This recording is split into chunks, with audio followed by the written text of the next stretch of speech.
Excuse me. All right. Welcome to the regular open meeting of the Third Laguna Hills Mutual. It's Tuesday, July 16th. I would like to call this meeting to order. We have a quorum. Actually, all of our board members are here except for Kushbata, who's on vacation. But he'll be back soon. I would like to have the Pledge of Allegiance led by Doctor, now you're a doctor. Oh, I'm sorry, she's a nurse. Same thing. Director McCary. Everybody please stand. I pledge allegiance to the flag of the United States of America and to the republic for which it stands, one nation, under God, indivisible, with liberty and justice for all.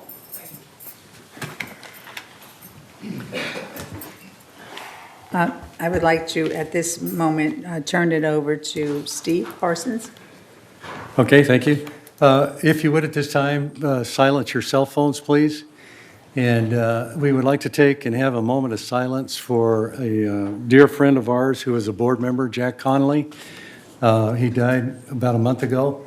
So we'd just like to take about a minute here just to think about him and pay our respects. Thank you.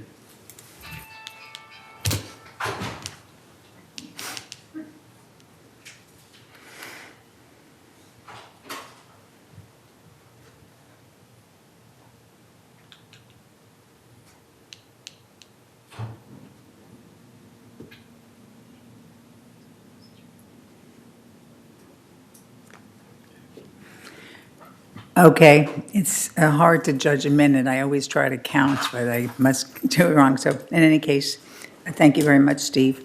I would like to acknowledge the media. Okay.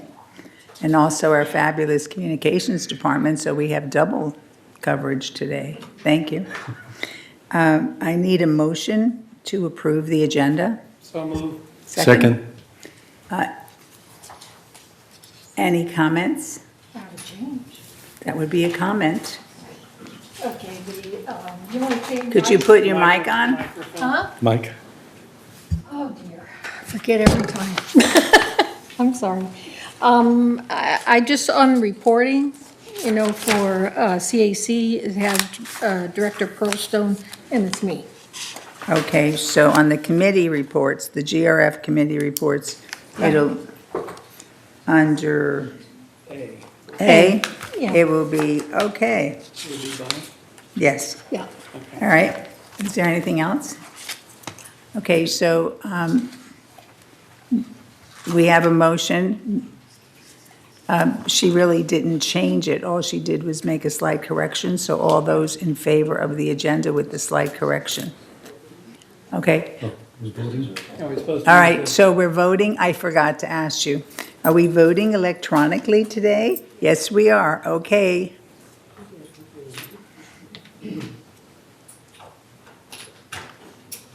Okay, one's missing. Good. No, there's 9. Who's missing? There should be 10. Cush and Jack. Kush. Oh, that's right. Oh, my God. All right. Whew. Okay. Oh, and that is a very good point. We decided at this point in time not to appoint a new director because of Jack not being on the board, because his term would have been up in September. So not to appoint someone for 2 months. We are allowed by our bylaws and our regulations to keep the position open for the 2 or 3 months, and then it'll just be filled with the election. Okay, do we have a motion to approve the minutes? So moved. Second. Any discussion? Okay, all those in favor? I'm waiting.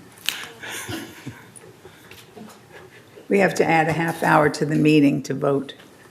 Good old Brackus. Okay. All right, so the agenda is passed. The minutes are approved, excuse me. Okay, report of the chair. There are a few important things. Number one, again, our election for board members will be, generally the ballots are mailed out around Labor Day. So we have had, Cheryl's looking at me. Isn't that correct? Okay. It's been enough years.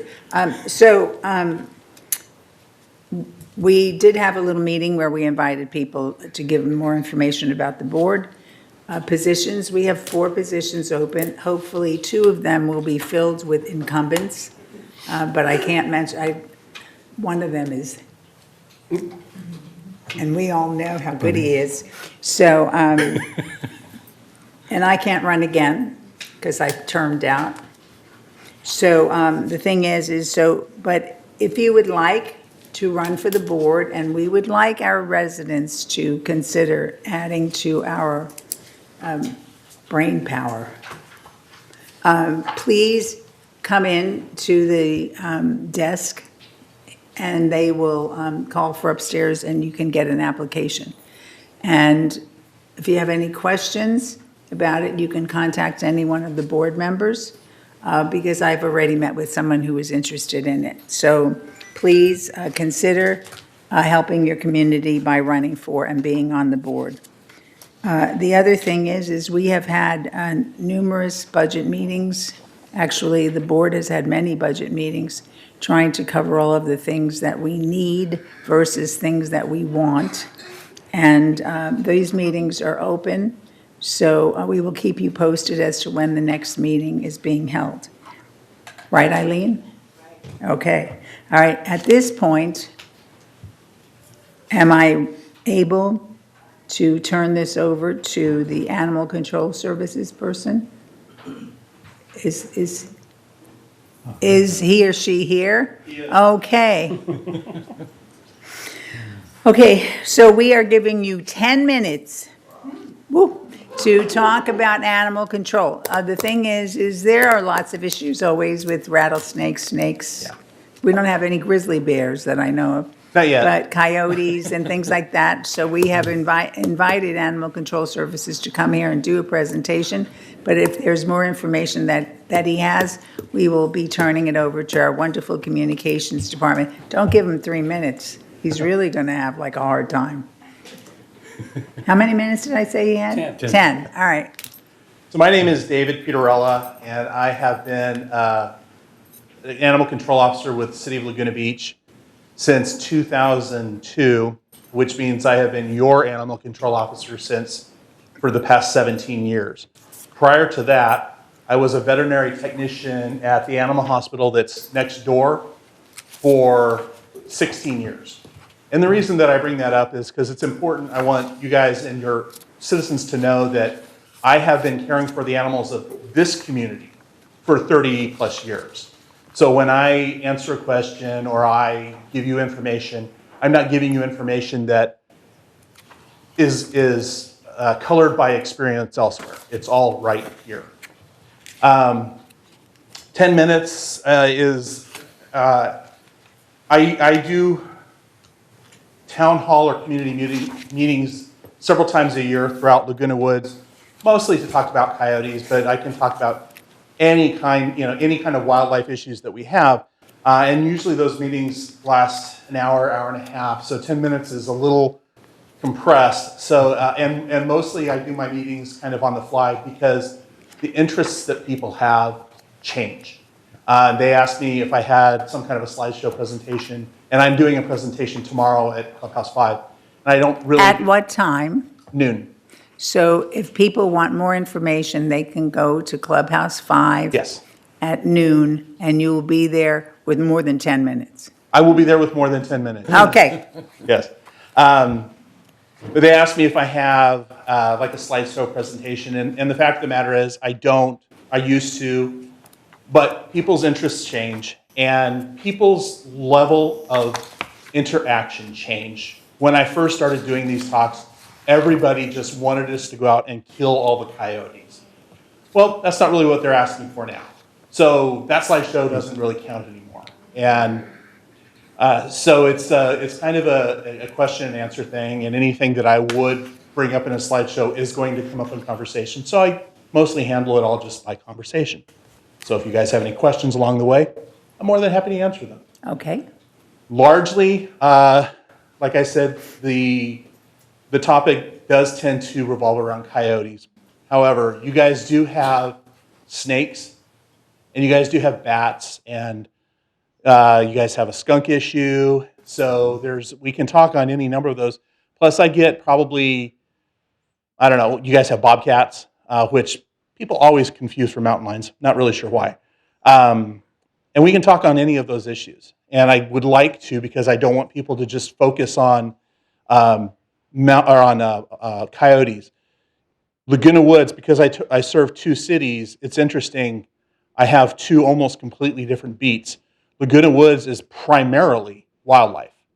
You guys have the residents, for the most part, are pretty law-abiding, and I don't have lots of issues with that. So it's mostly wildlife here. And so that's, I'd like to be able to talk about more than just coyotes because you guys deal with more than just coyotes. So, you guys have any questions? Sir? Do you handle bees also, or bees, there are some regulation for handling bees? There is not really. With bees, and actually I don't get a lot of bee calls in Laguna Woods, but bees, the way we handle bee calls is we kind of assess what the surroundings and the circumstances are like. Bees will usually fly along until around 2 or 3 o'clock, and then they'll gather in a big clump in a tree or a bush or something like that, and then they'll stay there for the night, and then the next morning when the sun comes out, usually around between 11 and 1, most of the time they'll fly away. And so based on that premise, if they're not causing a direct threat, I don't usually recommend doing anything. Just leave them alone. Usually they'll go away. If they're in some place that does pose a threat, then we just have whoever's in charge call a bee guy, the bee guy. Yeah, because there are different kind of bees. There are some kind called killer bees in our areas. How are we going to distinguish that? How are we going to be protecting ourselves against that? Well, I have dealt with a couple of aggressive bee swarms like that. I haven't done that. I haven't come across any in Laguna Woods. Both of the ones that I dealt with were in Laguna Beach. For me to be able to tell you the difference, you kind of have to know how regular bees behave. So I can stand there and I can look at the swarm and I can get a pretty good idea because I've seen hundreds of swarms. But the killer bees, they fly a little bit more erratically. They fly in jagged cells. They also spend a lot of time on the ground. And if you kill one, they'll focus on that area. So, the first thing I do when I show up at a bee thing is like, are they being aggressive towards me? And that's part of my whole evaluation. Haven't really had that in Laguna Woods. And like I said, I don't get that many calls for bees in Laguna Woods. So, yes, sir. Yes, for our people that are out jogging in the early morning and late at night, like twilight, what are some safety factors they should recognize as they're going about their jogging or walking? Are you talking about any kind of species of animal in particular? Well, for instance, if you're going along a sidewalk, but there's overgrowth that's coming out, like a ice plant or something like that. So if you're jogging, and this isn't involving some kind of pet or a dog, there aren't many things that I'm terribly concerned about other than possibly snakes. Usually when I see snakes in Laguna Woods, they are along the Bahia Blanca and not Avenida del Sol. Wait, is it Avenida del Sol? Yeah. Yeah, Avenida del Sol. That's the majority of snakes I pick up are along that corridor. Because it's next to the open space.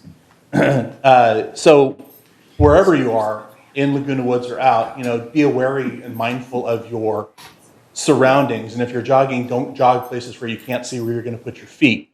As far as other predators go, again, if we're not talking about like somebody with a dog, just somebody out jogging, I'm not worried about coyotes or anything because coyotes don't really have anything to gain by attacking people. A gigantic coyote in this area is 35 pounds. So, our tiniest resident's going to be a lot bigger than that coyote. Okay. And if you're walking along with a dog and you see a coyote, I come from the farm, so we pronounce it coyote. Yeah. Not the movie style. But anyway, if they have a small dog and they see a coyote, what should they do? Okay, be aggressive. Be very aggressive. Whenever, this is a long answer, so when people encounter coyotes, most people do one of two things. They either retreat or they ignore it. And when I say ignore it, that's the attitude that's like, oh, they're not bothering me, I'm not going to bother it. Let's be mutually respectful. Let's just let them go. And then the other one is they retreat. They pick up their dog and they run away. And in both those cases, that coyote just won that confrontation. You may not have thought it was a confrontation, but he did. You guys were in the same space. You gave up your space. It's his space. The only language they speak is dominance and territory. So I recommend that when you see a coyote, whether you have a dog or not, be aggressive, yell at it, throw things at it. This community is full of lemon trees. Grab a lemon, throw it at it, and throw it at the animal, not near it. And be assertive, be aggressive, choose to be the dominant in that situation. Now, it's hard because in just about every other community, you've got this mix of generations, and so the younger generation can take on this role. Here, we don't have that. So it's hard to get people to do that, and I understand that it's scary, and if you've ever been in Laguna Woods at night, it's a dark place. There's not a lot of lights here. So it's even harder to do that. And I can also tell you that when you confront a coyote, the first thing he's going to do is he's going to stand his ground to see who gives up first. And then the second thing he's going to do is stand his ground to see who's going to give up first. Then he's going to stand his ground to see who gives up first. So it's a patience thing, you know. We have to be mindful of the fact that he knows you're bigger than him, that there's nothing in it for him. So you need to make yourself as annoying and as threatening as possible so he moves on to Aliso Viejo, where he's not my problem.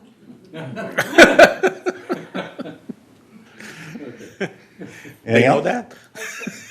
Yes, ma'am. So, having a little dog, Yes, ma'am. who, thank God, only likes to walk around where there are a lot of street lights, so that's good. Yeah. But if someone was walking a little dog and they saw coyotes, should they pick the dog up in their arms as quickly as possible? What should they do? That's the balancing act that we have to deal with here. Part of my answer is yes. Now, I can fix the coyote problem today, and that is walk with somebody. Walk with the neighbors, walk in a group. There's more eyes, more hands. That way you can pick up their dog and they can be the threatening ones. Or half the people can guard the dogs and the other half can be the threatening ones. It's a balancing act. I always recommend that people bring some kind of a device like a whistle, and I recommend that you have more than one option in your selection. Whistle, air horn, like the electronic zapper thingy that makes noise, anything that makes a threatening noise. Walking stick, tennis racket. If you can pick up your dog and operate those things, all right. If you can't pick up your dog and operate those things, then you're going to have to make a choice. But if you pick up the dog and just run, you've become the prey. Your dog has become the prey. So if you can use lots of profanity and yell at the coyote while you're picking up the dog, then that's probably going to be your best bet. Oh, boy. Okay, and we're also always told, and this is not only for coyotes, but even for safety with the residents, we're not supposed to be walking our dogs on those long leashes because you give the dog a chance to be fighting with another dog or be a meal for an animal. Things have evolved. In Laguna Woods, it used to be that we had, in Laguna Woods, everybody walks their dogs from 4 to 5. Everybody and their brother is out, and they're all suited up in their armor, and they've all got their walking sticks, and they've all got their horns. And then at about 9 or 10 o'clock, everybody comes back out to let their dog out before they go to bed. Then they're in their pajamas and their curlers, and they're not really ready for it, and they're not paying attention. And it used to be that was the time when we had to worry about coyotes. Well, people started getting a little bit more aware of themselves, and then it became dogs that were on those long leashes. And people would be on their phone, their dog is now 10 feet away from them, and all of a sudden that leash rolls back up because the coyote got them. And I think, by and large, people have gotten a little bit better about that. But nonetheless, yeah, if you can't get control of your dog, then really what's the point of the leash, of the long leash? And because we've asked you questions, so we're giving you another minute Okay. or two. If somebody, and Jeff or Siobhan, you could help me here. If somebody spots a coyote or a rattlesnake or a swarm of bees or a polar bear, oh no, that wouldn't be right, grizzly bear, or, or an animal that we talk about, what should they do? The Laguna Beach Police Department is who dispatches us. I work for the police department. So if you call the Laguna Beach Police Department, they will dispatch us out. If it's just a sighting for coyotes, there's a coyote email. It's escaping me at the moment, that you can write in. And I like using that service because then I have it in writing. You know, if you call it in, then it's a voicemail that I might not get back to right away. But if it's the Coyote email, and I will have those brochures tomorrow. People can email us those coyote sightings, and we can follow up on them. Okay. I'm going to ask, is it possible for us to get this email address or anything today so that maybe when Siobhan speaks or something, we could just restate it at this meeting, just in case somebody can't come tomorrow? So it's tomorrow at noon. At noon? At Clubhouse 5. Yes, ma'am. All right, I can't thank you yet because John has something to say. Just a quick question. I've heard that coyotes could tell the difference between men and women. Is that true? And that the women are more vulnerable? Well, I can only tell you what my observations are. And my observations are, yes, women are more vulnerable. Can they tell the difference? I'm going to assume they can because it's prudent to do so. Now, it's entirely possible that my observations are based on the fact that there are more women in Laguna Woods than men, and women tend to walk their dogs more often than men do. So it can be circumstantial, but I would have to say that yes, women tend to be a little bit more vulnerable. Thank you. Okay, in any case, you've been wonderful. Thank you. We thank you very much. And it's tomorrow at noon at Clubhouse 5. Yes, Didn't want to say the wrong thing. Thanks a lot. thank you.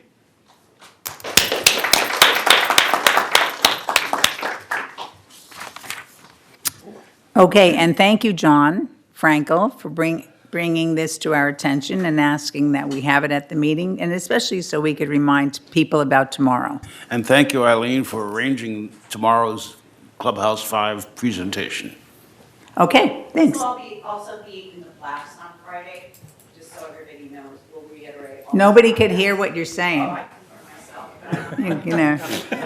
So, So, stay tuned for the blast on Friday because we will reiterate all of that. We're going to try to get the email before Jeff's done, but oh, Siobhan has it. We'll let her give it. But the rest of it will be in the blast on Friday, so make sure you read the blast. so Siobhan is going to tell us the email address for Coyotes. Yes, it's coyotes@lagunabeachcity.net. Coyotes@lagunabeachcity.net. Yes. I have on my phone, so it's probably not good anymore. I had a phone number that said Coyote call. It mustn't be up to date anymore. I don't know who I was calling. There's a number that I had this is probably security, so you'll start laughing, 4970701. Does anybody recognize? All right, well, don't pay attention to that number. I'm going to erase it from my phone. All right, so the next item on our agenda is the open forum, where we invite our members to come up and bring forward any concern or issue that they would like our help with that is not on the agenda.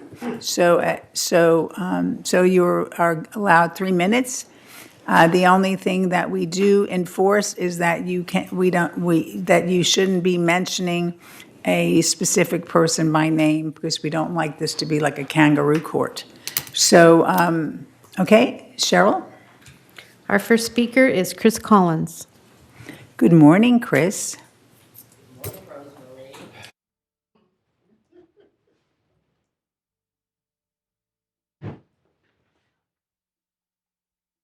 Good morning, Chris Collins, 3306Q, and I'm here with another update on the foundation.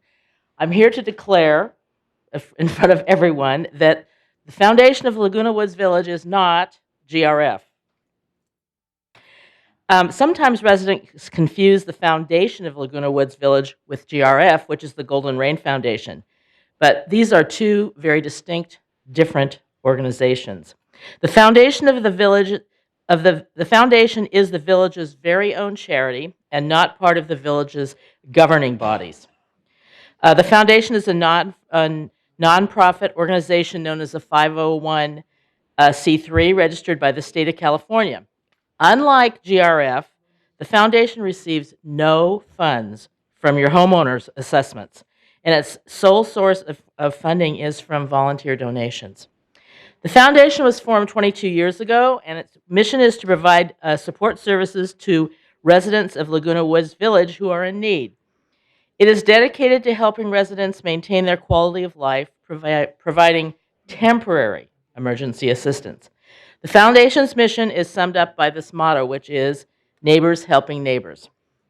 Recently, the foundation expanded how it implements this motto to address a significant health issue which impacts the village.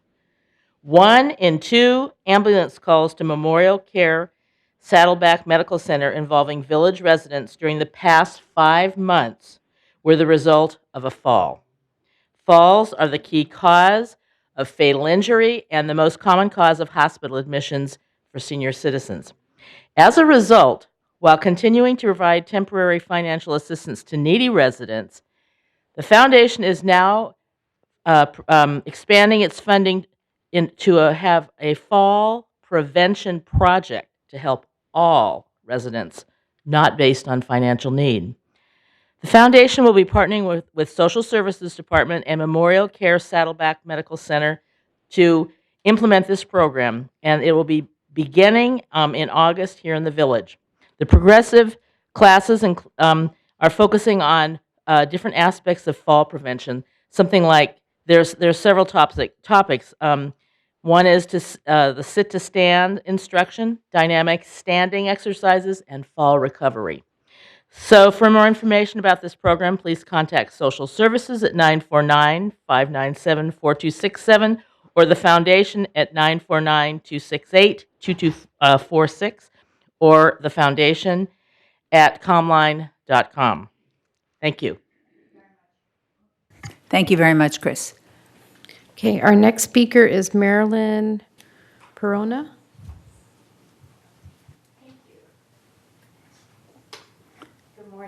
Good morning. I'm Marilyn Perona, and I just moved in April to 5510 Unit 2A, and I'm here to talk about geese. I understand you guys had some conversation about it last month as well, and the situation is that apparently Laguna Woods is a bird sanctuary, which is great because I love animals, and these birds are beautiful. However, they enter our communal garage on the ground level, and they poop all over the ground there and the floor, the driveway area, parking area, and then they enjoy coming up on the tops of our cars and pooping up there too. So we would like to know if there's any kind of solution to block the bird's entry. I think it's really just one Egyptian goose, and I actually have pictures of him having fun on the roof of a neighbor's car, if you need to see it. And so I was thinking the best way to approach it might be to just take small steps first and see, what deters him.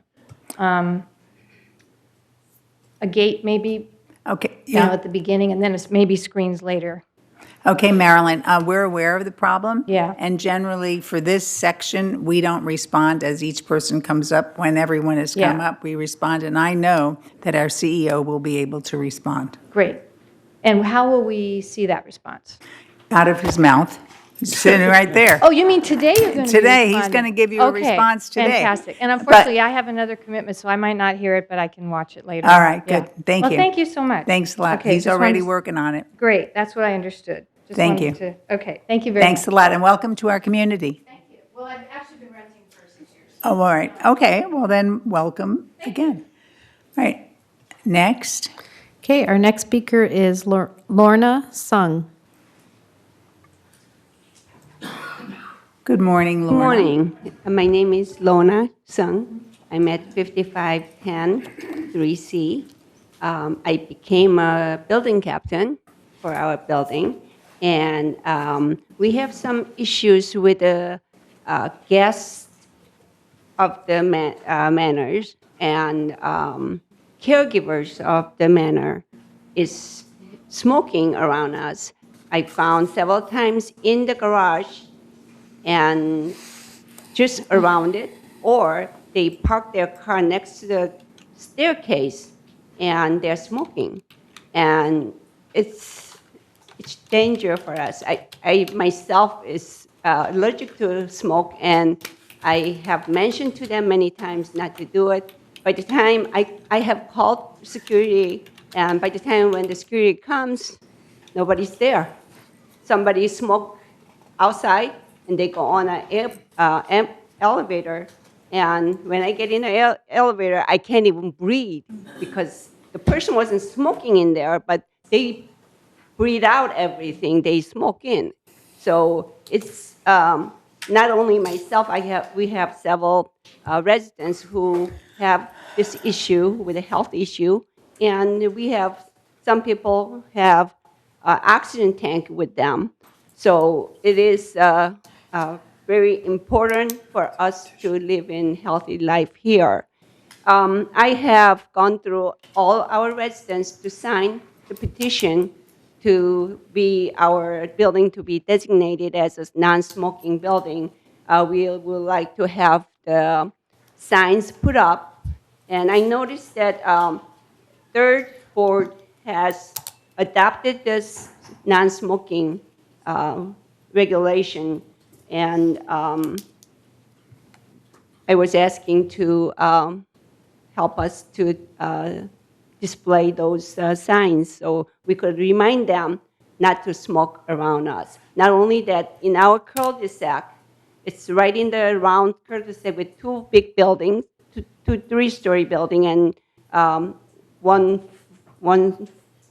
floor at the regular duplexes.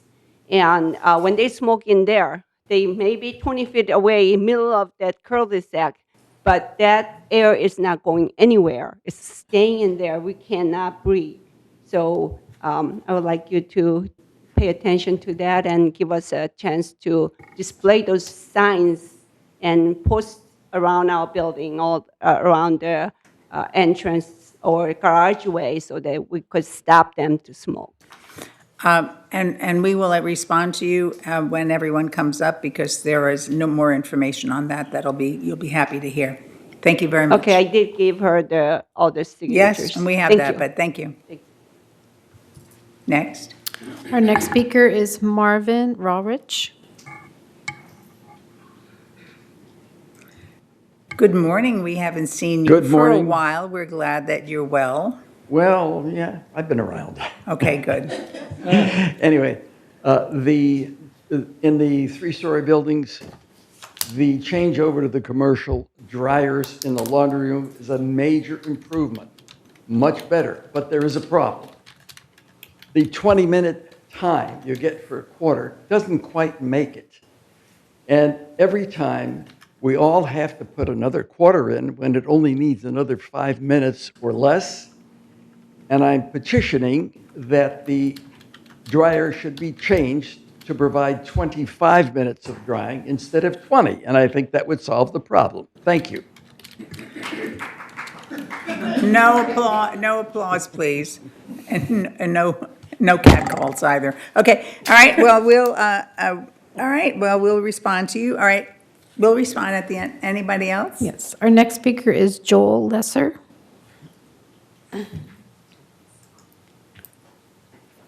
Good morning. How are you Good today? morning. We're good. We're good. Well, I spoke to you guys last week about the same problem that was mentioned before, and that was smoking.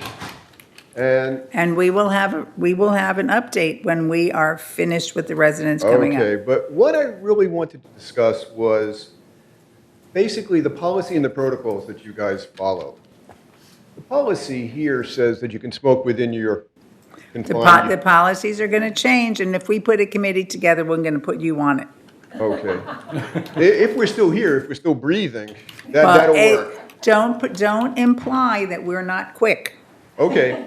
Well, at any rate, what's happening here is these buildings, especially the three-story, are old, and the smoke is not able to be contained within each in each apartment.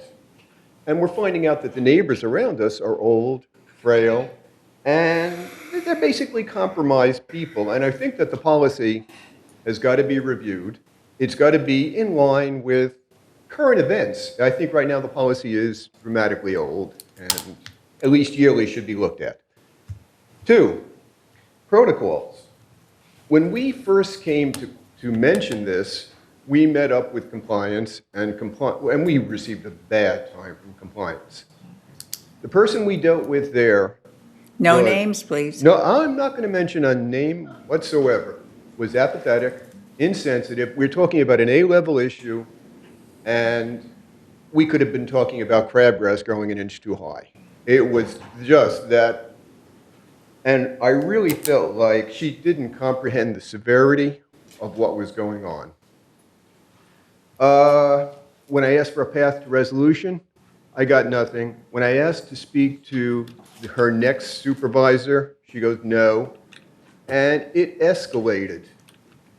As a result of all that, I got a letter saying that I'm a bad boy for talking loud to her.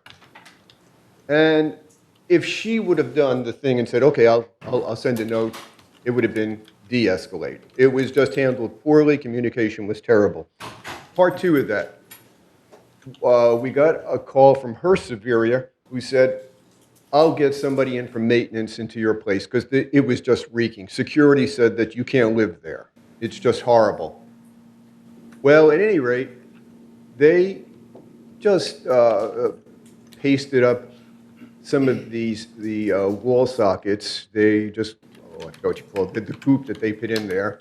And it's like putting a Band-Aid on a gaping wound. It did nothing. You have 30 seconds left. Well, I appreciate that. Well, with that letter, I was thinking, here's this woman who wrote this poorly worded letter to me that I was there. Not good. And that probably took an hour or two, and I felt she could have worked on our problem. So I had a problem with how they prioritize what they're going to do. I felt that was just a waste of time. And nothing has happened. Plus the fact when they did the work, they billed me. They billed me for that problem. And we heard nothing back in 5 weeks until yesterday.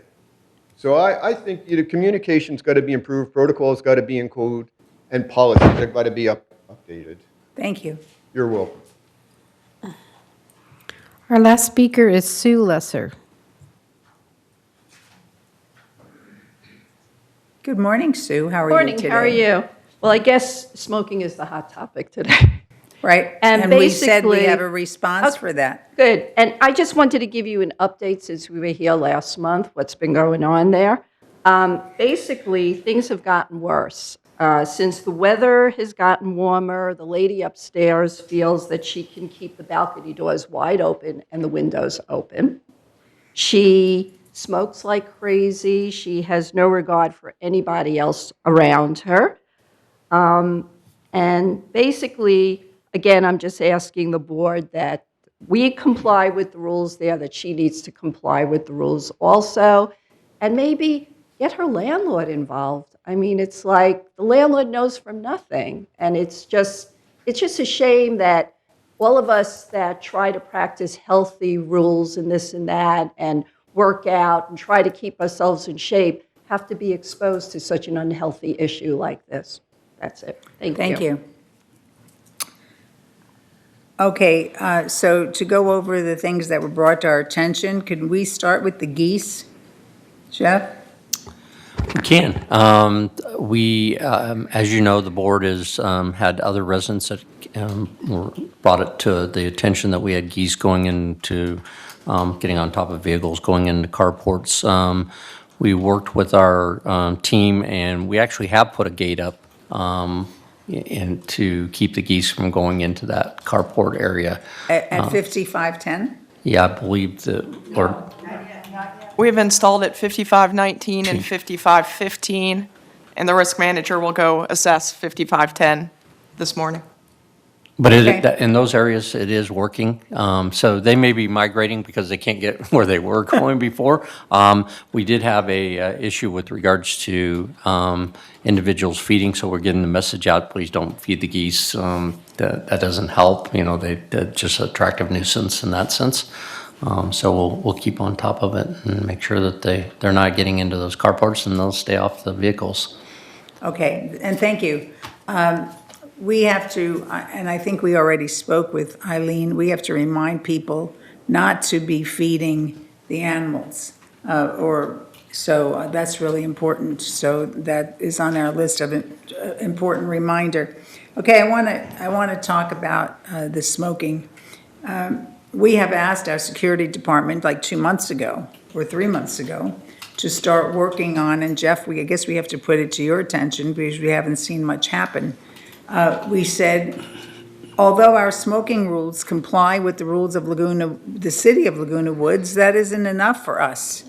And we have to be really concerned about this especially 20 feet from the building rule. And the thing is, I live in a 3-story building myself, as a number of the board members do, but it doesn't matter if you live in a 3-story building or where you live.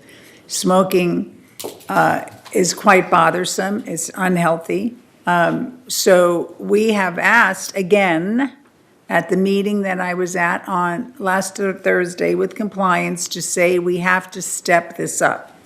We want to work closely with GRF and with United about smoking, because it's not only the residences. I hear complaints that people smoke on the golf course, people smoke at the driving range.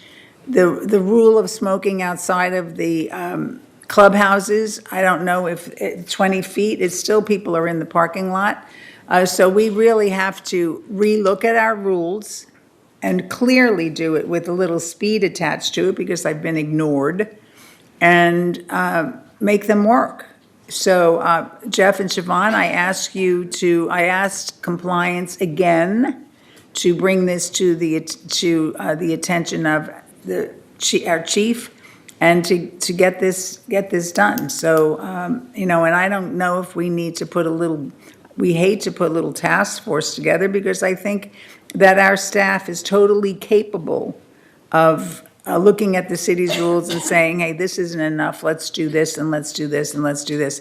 I don't, in a lot of places that you could say, we can make this a non-smoking community. I don't want to go that radical, because people would get crazy.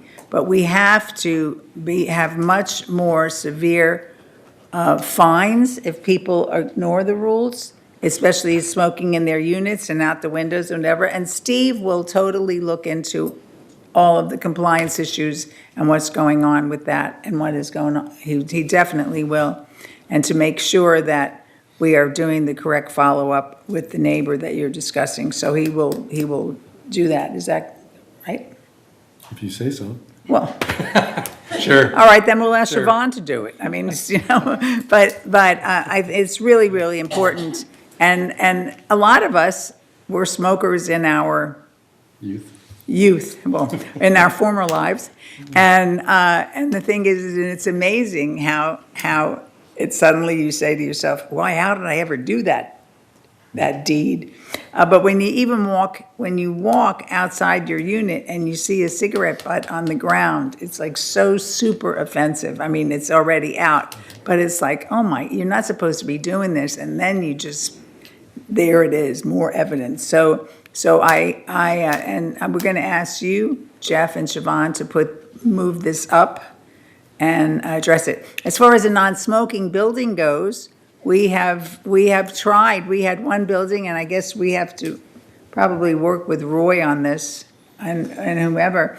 We worked with the building who wanted to become a non-smoking building, because I know we have a non-smoking building in United, and I'm more used to what you have to do, because we converted our hotels, because I ran hotels, we converted them to non-smoking hotels. And there was a lot involved. I keep thinking of that versus what has to be done with a non-smoking building. So we do have information on that, and that's Roy's Task force. task force. So we will have to work on that and what has to be done to get a building to be a non-smoking building and make sure that we move that forward. So that's what I have to say. If anybody has anything that they want to add on smoking? No? Okay. So the other item that came up, other than compliance, was, we covered the geese, was the dryer. And, I dry my clothes in 20 minutes is enough. So, but we can, I don't know if, and 2/4 is fine if you have put towels in, because you have 40 minutes. But I don't know how big of an issue this is, and I think that that'll be something that we will work with Stuart on. Thank you. And, well, because you have the majority of them. But I have to say, the new dryers are so incredible. They really get your things dry. So, I mean, it's great. So we will look into that. I'm not saying what we're going to change, but we have to look into that. So, any other comments or answers on the many interesting and worthwhile things that were brought forth by our residents? See how nice I am? Nothing? Nothing from the board? Nothing Feedback from coming. staff? What? Feedback will be coming. Okay. So at this point in time, what? She has to sign. Excuse me, if you have something, you have to come up to the microphone. And you gotta sign in with Cheryl first. You have to sign in with Cheryl. She's going to run over with a card. And then just give your name and manor number. It's not just smoking, it's the clean smells too. I was gassed out with garlic one day. These buildings are not. I know, wasn't it?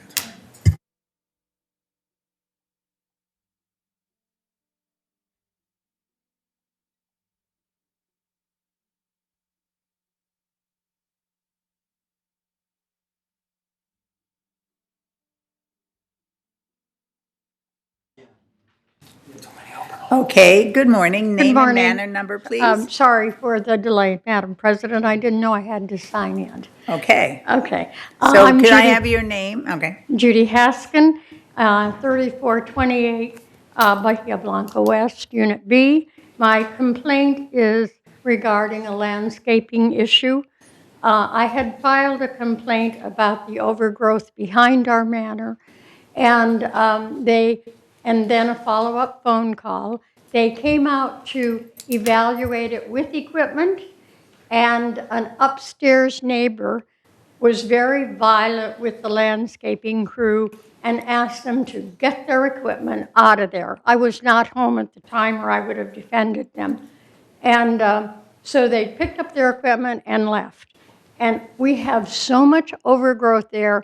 It's a fire hazard. I have no air coming through, and we have totally lost our view on the lower level 3 units. So I've filed another complaint, but my point is, how does a resident dismiss a crew that was assigned to an assignment? That's a great question. Good. And we happen to have at our table, or our board table, Lynne Jarrett, she's looking at me like, are you insane? No, I mean, you bring up an interesting thing. Lynn will handle the part about the problem. It is unfortunate that for years, and especially when we had the other management company, that people tried to dictate to the employees. And it's very confusing to the employees. And even in the past, of course, not this board, but other board members used to try to dictate to the employees. And we are totally ruled by, if we need something, we go to the department head or we go to the CEO or the COO. So we will work on that, definitely. Okay, I appreciate that. And Lynn, who is in charge of landscape or our staff, will look at, we have your unit number and try to have it addressed. Is that okay? I appreciate that, Lynn. Thank you, Madam President. Thank you. Okay, so we thank all of the residents for the very interesting things you brought forward today. And we will try to follow up on all of them. So the next item on the agenda is our CEO report. Madam Chair, thank you. I have a few things, and then turn it over to Siobhan to follow up with some items that she has for you today. I wanted to mention three major activities that have been going on, continue to go on, and you mentioned at the very beginning the budget process. And thank you to all the board members from Third working with our staff on going back into May and putting together detailed information, detailed questions, budgetary process leading up to the meetings with landscape and meetings with maintenance, and then putting together what we call version 1 budgets this last week. Significant week last week of dealing with budgets from GRF to all boards, and then individually with you at your separate meeting. You gave us great direction at that last meeting. I think for Third, you're in pretty good financial shape, so that helps a lot. So kudos to you and the way you're managing it. Betty and I have met to take your input, and we're kind of honing that in this week and hope to meet with you next week before we get into finalizing a version 2 to hit that goal that you set for us. So we're working diligently on that. Did want to mention that the next meeting where we make that presentation would be August 8th for Third. That's 1:30 p.m. in the boardroom. That will be the televised meeting. And we will present, I believe, a comprehensive budget at that point in time that meets the goals that you have established. So again, I just want to thank you for your participation working with our staff to get it going at the level we have. The other one is, I think, an important one that is a first step in the process of not only looking at cost control and looking at our operations, but also now through GRF has established a committee to start looking at new revenues and also our cost sharing program. They're going to kick that off tomorrow at 1:30 in the boardroom here. The first meeting is really to encourage anybody and everybody to come in and give us their ideas with regards to either one, new revenue sources or their input with regards to the current cost sharing or any recommendations they have with regards to cost sharing. We're literally going to be here just taking ideas, not discussing them individually, and then we'll take that cumulative ideas and start to break those down into committee assignments and individual follow-ups as to what that really means. Is this an open meeting? Residents are welcome? Yep. So when is it again? From 1:30 in the boardroom, and we will be Tomorrow? Tomorrow, and we will be electronically listing every comment that's up there and putting together a list, kind of like we did with the strategic plan, all the good ideas, and then we'll break those down and start doing the research behind that and set up future meetings on a monthly basis. So that's really in line with our strategic plan, and most importantly, from my perspective, the long-term approach to looking at our financial sustainability for the village. So I think it's really good. The last one I wanted to mention, and I did mention it during the budget process, customer service. A couple of comments were made today. The customer service via our resident service and our departments that are directly involved with service levels, we are taking a very, very concentrated and hard look at how we can improve our communications. I mean, I think that's one of the things, the mantra that keeps coming up. How do we improve our communications with that? So I've met with all the departments, and now they are putting together data and information, and we're going to have an all-hands meeting to try to define where are the areas that we can make immediate and qualitative improvements to that customer service. And so one of the things I want to do is once we have that going and have that meeting, then I can report back to the board. So did I hear a comment like gust? Excuse me, we do not have yelling from the audience. If you want to come up to speak, you have to come up to the microphone. So excuse me, don't speak till you get there. I was just wondering if that's going to be an open meeting too. No, that is a staff meeting. But if you, here, I'll give you my business card. If you'd like to send me an email, I'll be glad to take any information. The last item I have, just wanted to give you an update on SB 754. That was the piece of legislation that we had in Sacramento with regards to acclimation. July 3rd was the last hearing that I participated in and didn't have time to give you an update, but at that hearing, the bill got out of committee with a unanimous vote of 8-0, so that's a good step. It's now on the assembly floor, how it gets scheduled on the assembly floor with all the bills going through right now, I don't have a precise date for that. It went through the Senate, went to the Senate floor, unanimously came out of there. We expect something to close to a unanimous vote on the House floor. And then the last but not least category is we got to get the governor to sign it. Unfortunately, last year the governor vetoed the bill. So just to refresh everyone's mind, I mean, I know what it means, but could you tell us what acclimation is referring to? With the passage of the bill, hopefully the passage of the bill, what would occur is if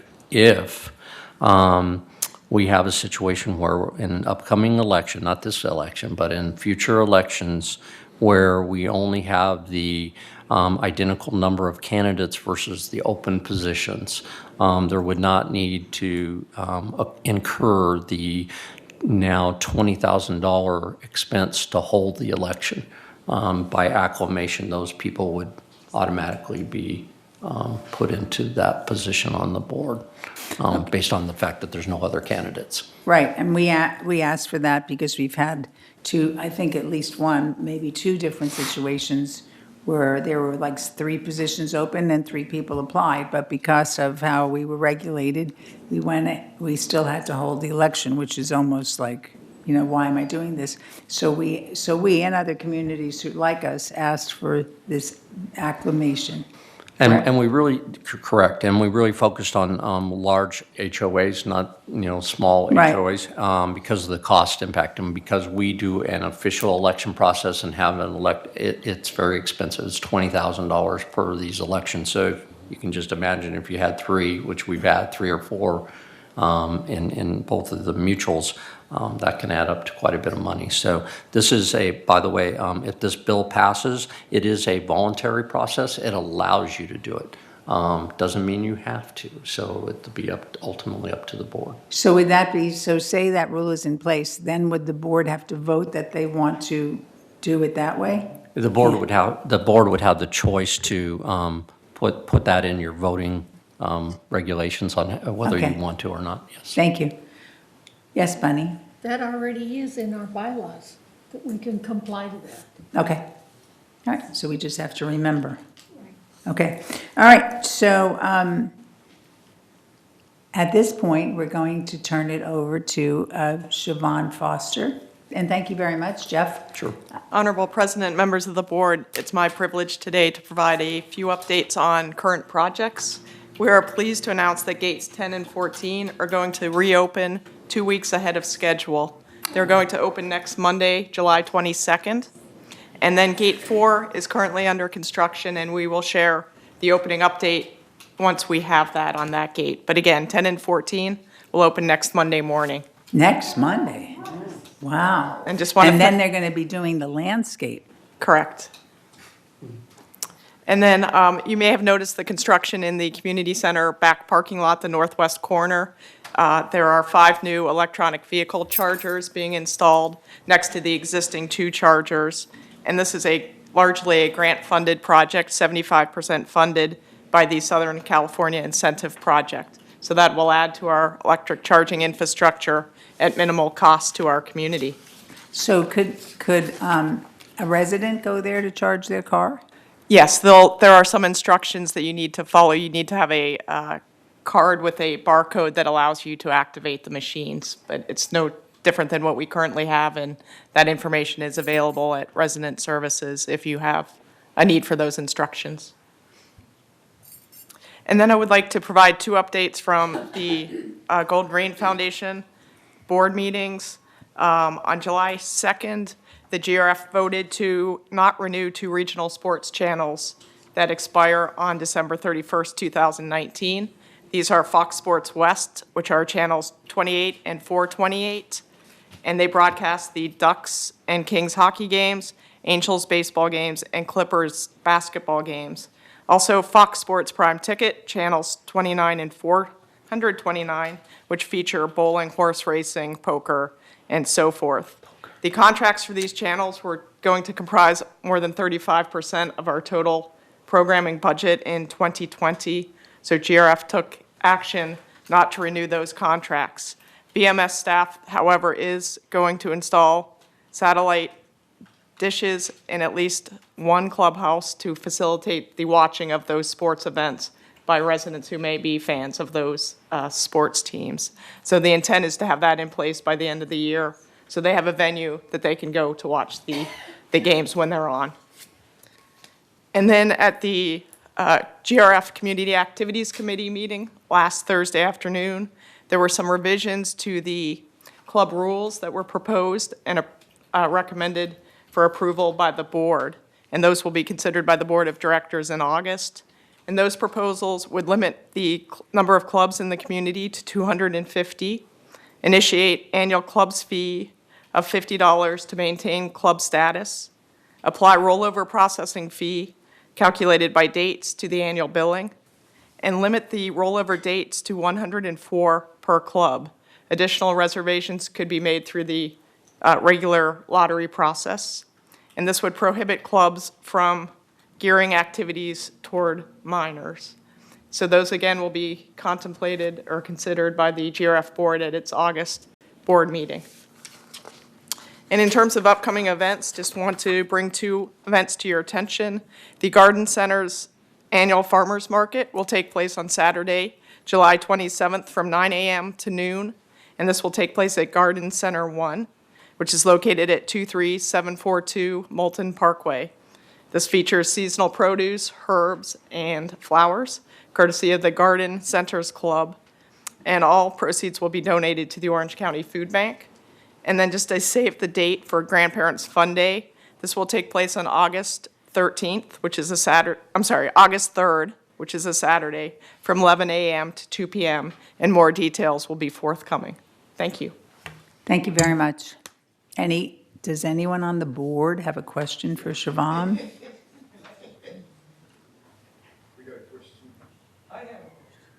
If you have a question, you have to give your name to Cheryl and then step up to the, okay, so if you, okay, well, give your name to Cheryl and come up to the microphone, because nobody could hear you. All right. Tom Lamar. Gate 14, number 7, there is no parking spots for a golf cart in 50 years. And the residents put in all their names on a piece of paper like this. And there's a beautiful spot to put a golf spot. Behind the storage area, there's nothing there but weeds. And all they have to do is take that out and put in a golf cart. There's nothing in there. And the person who chairs our parking committee is sitting right here. Okay. So if after the meeting, or not after the meeting, I'm sorry, if you could just give we have your name and manor number and contact information to Cheryl. Steve would be happy to. Well, this letter was a letter like this, with all the signatures on it. It's okay. And it was given to We're the good. front desk. Just give me the information and we'll go from there. Okay, Okay. well, gate 14, if you go in there, there's a beautiful spot for. Okay, well, we will get the specific information. We'll contact you. So it's not overlooked. It won't be overlooked. It's not That's overlooked, is that right? correct. We are not overlooking it. We want to get the information again to make You have all the information in writing. Just listen to my report coming up and you'll understand where we're going. Okay? Okay, thank you. All right.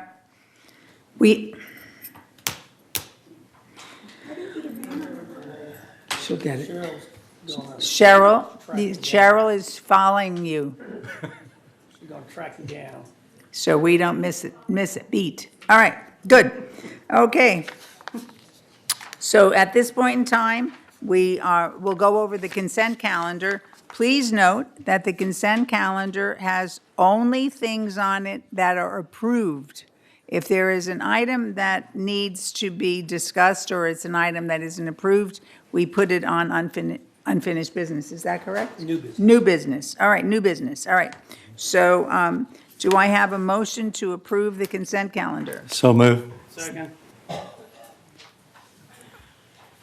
Any discussion? All those in favor, please vote electronically. Put your hand down. I saw it. Okay, all right.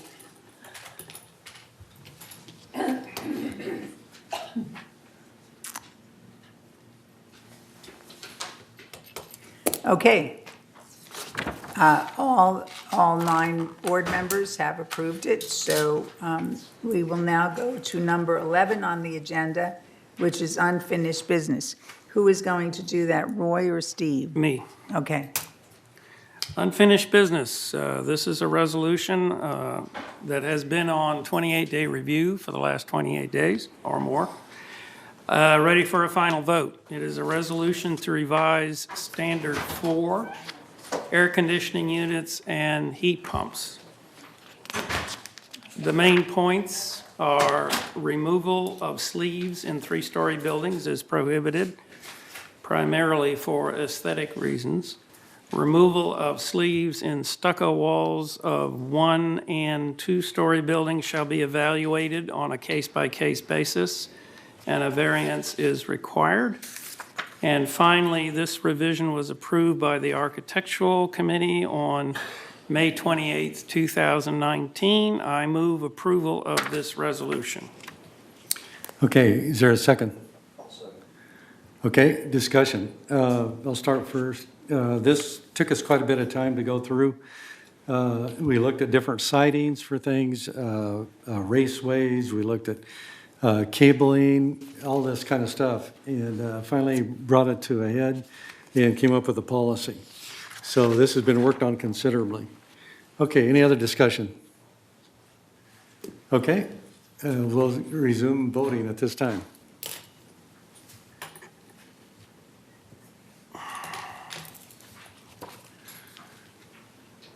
Okay. Is there one missing? No? Well, yeah. Oh, that's right. Rosemary. Okay, she's out. Okay, so that passes. Mhm. We'll go on to item 12, new business. Okay, And, we have, Roy? as Madam President just explained, whenever we have a denial, we take it off the consent calendar and put it under new business to make sure that we have discussion. The first one, 12A, is a recommendation to deny patio enclosure on previously extended common area. Is there any board discussion on that? Otherwise, I will move approval. Okay, I'll second it. And we've gone through this with Mrs. Nguyen. She understands why we're doing this, but she has been accommodated other choices, of which she has selected one, and she's happy with that. So she knew that we had to deny the original proposal, and then she's moving forward with the alteration that's acceptable to her. And it's also an over-the-counter approval process. So it's just a matter of formality, basically, at this point. Any other discussion? Okay, all in favor? Oh, okay. Still raising my hand. I gotta do this again. There's one more? Okay, got it. That passes? Okay. Okay, 12B. 12B is a recommendation from the Landscape Committee to deny off-schedule trimming request 3250-0, 6 peppermint trees based on no noticeable trunk damage, pest or disease, no surface rooting, and well-balanced canopies. So I move approval of this recommendation. Is there a second? I second. Okay, And discussion? Lynn may want to talk to it. We have Okay. a resident here to speak. Okay. Lynn, you want to go ahead with your comments first? Well, basically, our arborist checked this out, and this is his recommendation to deny it. because there's no reason to do it right now. This tree is going to be, these trees are going to be trimmed, but not at this time. We have a schedule for different trees every year, and this one's not on schedule for now, and the arborists couldn't find any problem with it. Thank you. Okay, any other board members with comments? Okay, Cheryl? A person to speak? Lynn, you Lynn? can come up to speak now.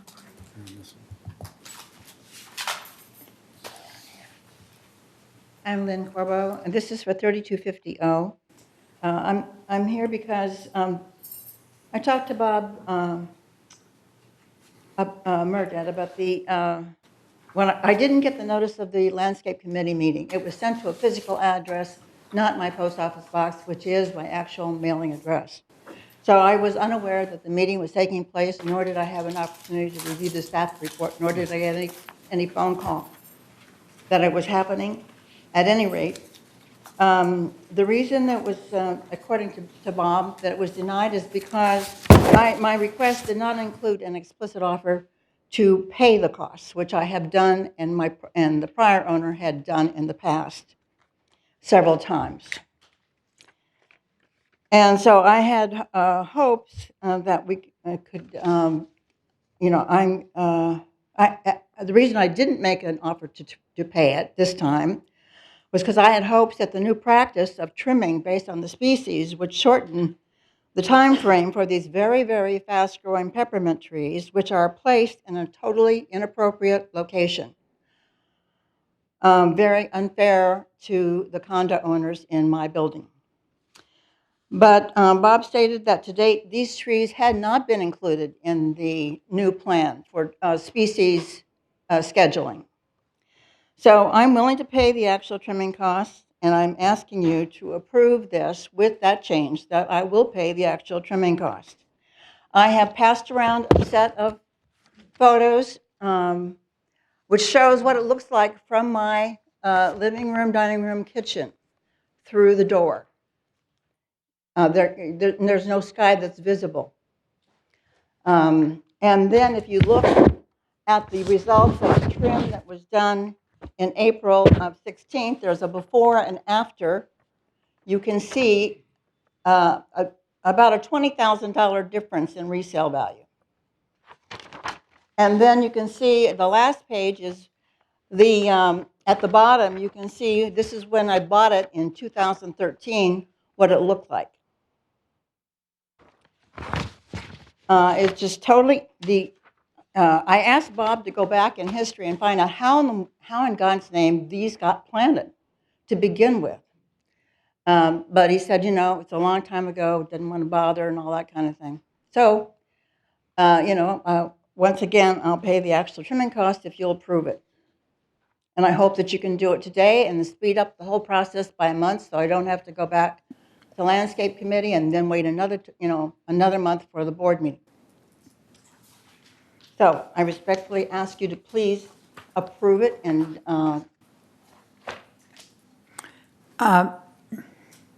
Okay, the thing is first of all, we have to address the fact that possibly you didn't get the notification, and we have to make sure that we have the correct address on file, because whenever I hear that, I get really nervous, because we should always have correct address to send communication to on file. So we have to check into that. As far as us voting here to go against what what staff is recommending, because now you want to pay for it, then that's actually a different request. Because what you're saying is I changed my request, I don't want it off schedule, I would just like you to trim it and then I want to pay for it. So I think that, I know that you don't want to wait to the next meeting and then the next landscape meeting or whatever, but we really do have to follow procedure here. So I believe that we have to take this in as a new request to our head of landscape. And once that is taken in and if he determines that he can have this done, And then he has to let you know how much it's going to cost, because we can't say it's going to be $2 million. I mean, so there are some things that we have to do. He So- answered some of those, excuse me, he answered some of those questions. Right, but the thing in the is phone it- conversation that I had with him. He said I would pay for the actual trimming costs based Okay, on time and material. but the thing is that we have a head of the department, and Bob is not the head of the department. We have a Okay. head of the department. We really try to refrain from doing side deals or come up with things with the employees. The head of the department runs the department. So we're going to have to take this request. Lynn, who is in charge, will take the request to the department head, find out when it could be done, how much it was going to cost, then we have to get back to you. So we have to follow a procedure. Once the procedure is followed and you are notified and agree to whatever the agreement is supposed to be, we'll try to move it through quickly, okay? So, In the past, I paid actual trimming costs. okay, well, the thing is this is now, and we want to follow the procedure. So we have a motion on the floor to deny. We have discussion going on. You're asking us to not deny this, but to, I would say that what we should be doing is we should be, We need to deny it and then have her submit a new request. no, what we have to do is there's new information given, so we have to defer our decision or hold our decision to our next meeting. So we have to table it. So it won't go in as a denial, it'll go in as tabled because of new information. And that's how we would do Okay. it. So we have to change the motion to tabling this. So can I have a motion to table this? So we're going to Second. table this to when? To, at least to our next meeting. Hopefully you'll have. If not before. If not before, okay? Thank you. So we have a motion to table this to our next meeting, if not before, made by Lynn. We have it seconded by? Steve. Okay, so all those in favor? Oh, electric vote. Oh, yes, okay. All right, so we're good. All right. Well, Lynn is voting, so we have, Okay, this says to deny, but we're actually tabling. we're tabling it. So the motion 12B. is to table. Okay. So we're not Okay. denying, we're tabling. Okay? All right, so could we do C now? I hope so.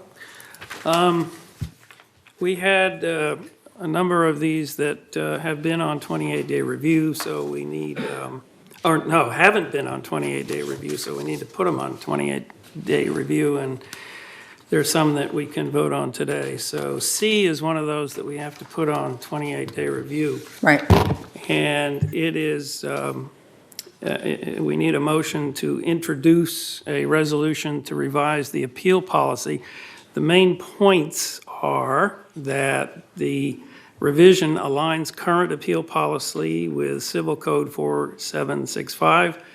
And basically that code says that board decisions are final on appeals.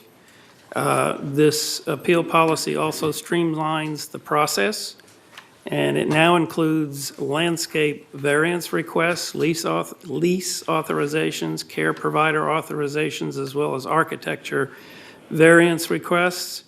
And the committee decisions are appealable until the board makes the final decision, either an open or a closed session. I move we put this on 28-day review. Second. Okay, but we don't have to vote on it, it just goes on review, Yeah, right? yeah, unless So, somebody objects. Yeah, and the Okay. thing is, I'm sorry. This is very important because it involves the residents and how, if something is denied, you could appeal it. So it's very important, so it's on 28-day review. And if anybody wants some additional information, they could contact Roy or our communications department. She's probably going to start screaming back there. But, and we would direct you to the right person if you have any comments. All right? So now D. 12D, this is a resolution that goes on 28-day review to limit move-in and move-out times.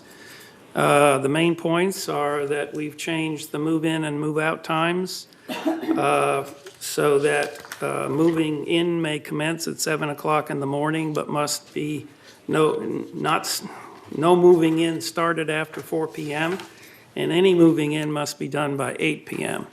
The old numbers were 7 in the morning to 6 p.m. and then finished by 10 p.m. And the third point on this is that this same resolution is in front of the United Board, and it is on their 28-day review calendar. So we're in sync with United on this one.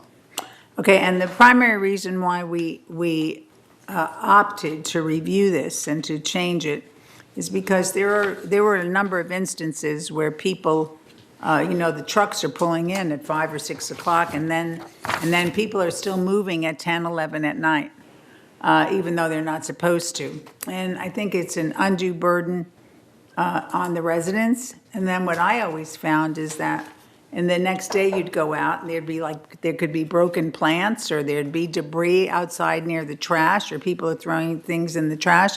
So we tried to make the times where our residents could be observing what's going on, and if there was a need to contact security because of somebody really breaking the rules, they would be able to do that. So we talked to United, and they were in agreement with us. So it's not a major change, it's just a little tweak to try to give us more of an opportunity to safeguard our community and protect the residents. Okay, go ahead, Board.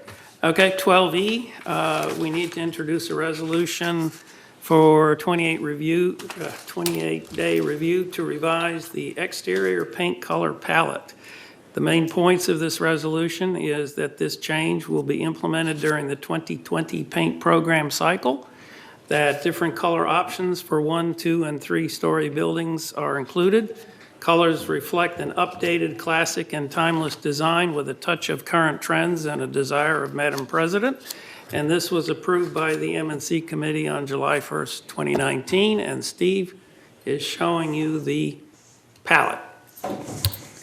Geez, some things to add to that, because I was going to report on it in my M&C review, so now I don't have to. We haven't updated the color palette for at least 4 years, so we thought it was important to do that. There is, we tried to make it a little bit more, I would say, contemporary, modern, not necessarily modern, staying within the feeling of the village. Of course, we're not going to start having pink and turquoise homes, but it's conservative, but it has a few updates. And this board is going to be displayed where? Oh, I'm looking at Siobhan like she should know, and she's not looking back. So this board is going to be displayed for now. Can we display it in the lobby? Like not necessarily in the front. Sometimes they display it across from the elevators, but then it's done in a smaller size, I believe, and it's put in the where? Could you speak, Annie? Where is it put? In resident services, there's a little room off to the side there. Okay, so it's displayed in resident services. In the past, I believe also it was displayed at some of the clubhouses, but I don't know if that's the situation anymore. So our wonderful communications department, once this passes, will let you know where you can see it. But also there's an entire procedure as to when it's time to paint your building, as to how you get to vote on the colors. And we'll also be making sure that you get that information, because the one time my building was painted, it was very confusing to me. But we have new staff now, so hopefully things are better, but I'm not quite sure, so we'll get that out to you also. So now I can take that off my list. All right. Next. Okay. Next is 12F. We need to introduce a resolution for revised alteration standard 38, patio enclosures. This goes on 28-day review. The main points An enclosure can be installed only on the manor's original footprint. Neither existing HVAC systems nor new HVAC systems, heating and air conditioning systems, are permitted to condition an enclosure, because then it becomes a room. There will be no wood framing allowed of these enclosures. Must be aluminum, steel, whatever, no wood.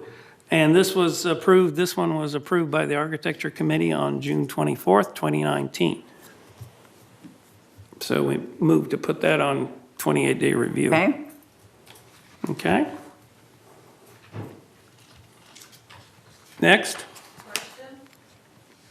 Madam President. If you have to come up to the microphone.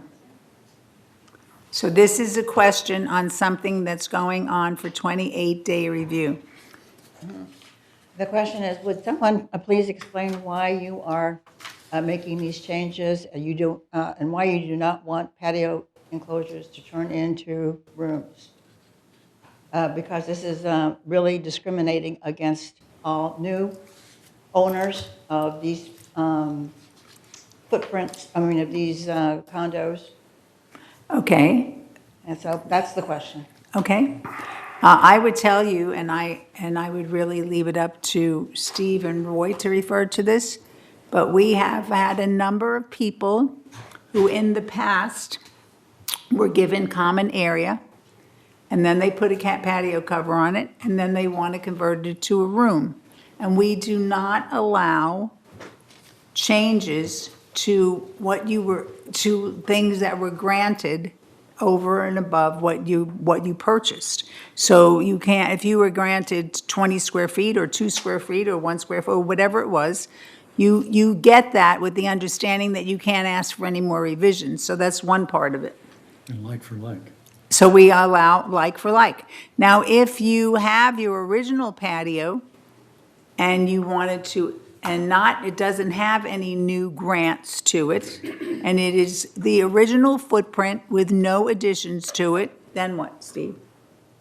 Then you can Request, you could actually request that to be built out, not built out, to enclosed. enclosed. Yeah. Let's not use that built out thing because Okay. everybody will get excited. You can request on your original footprint that had no addition, you can put in a request for that. Okay, so no more discussion of that. If you have any more questions, this is on for 28-day review, and you can contact us with any ideas or questions, and it will not pass until 28 days, so you have a whole month to put in any other questions, all right? Will this be discussed at the operations meeting? It's already gone through there, and this is a recommendation. So how do you actually have any kind of discussion on it? You can you have 28 days to contact the chair of the committee and to bring forth your ideas, okay? Mm-hmm. And discuss them. 12G, we need to introduce a resolution for 28-day review for revised alteration standard 22, patio and balcony covers, aluminum and vinyl. The main points to this resolution, again, wood is strictly prohibited from any part of the construction. Patio covers will span only the patio area as defined by the original patio slab. Only covers with State of California approved engineering specs will be accepted. And this revision was approved by the Architecture Committee on June 24th, 2019. So put that on 28-day review.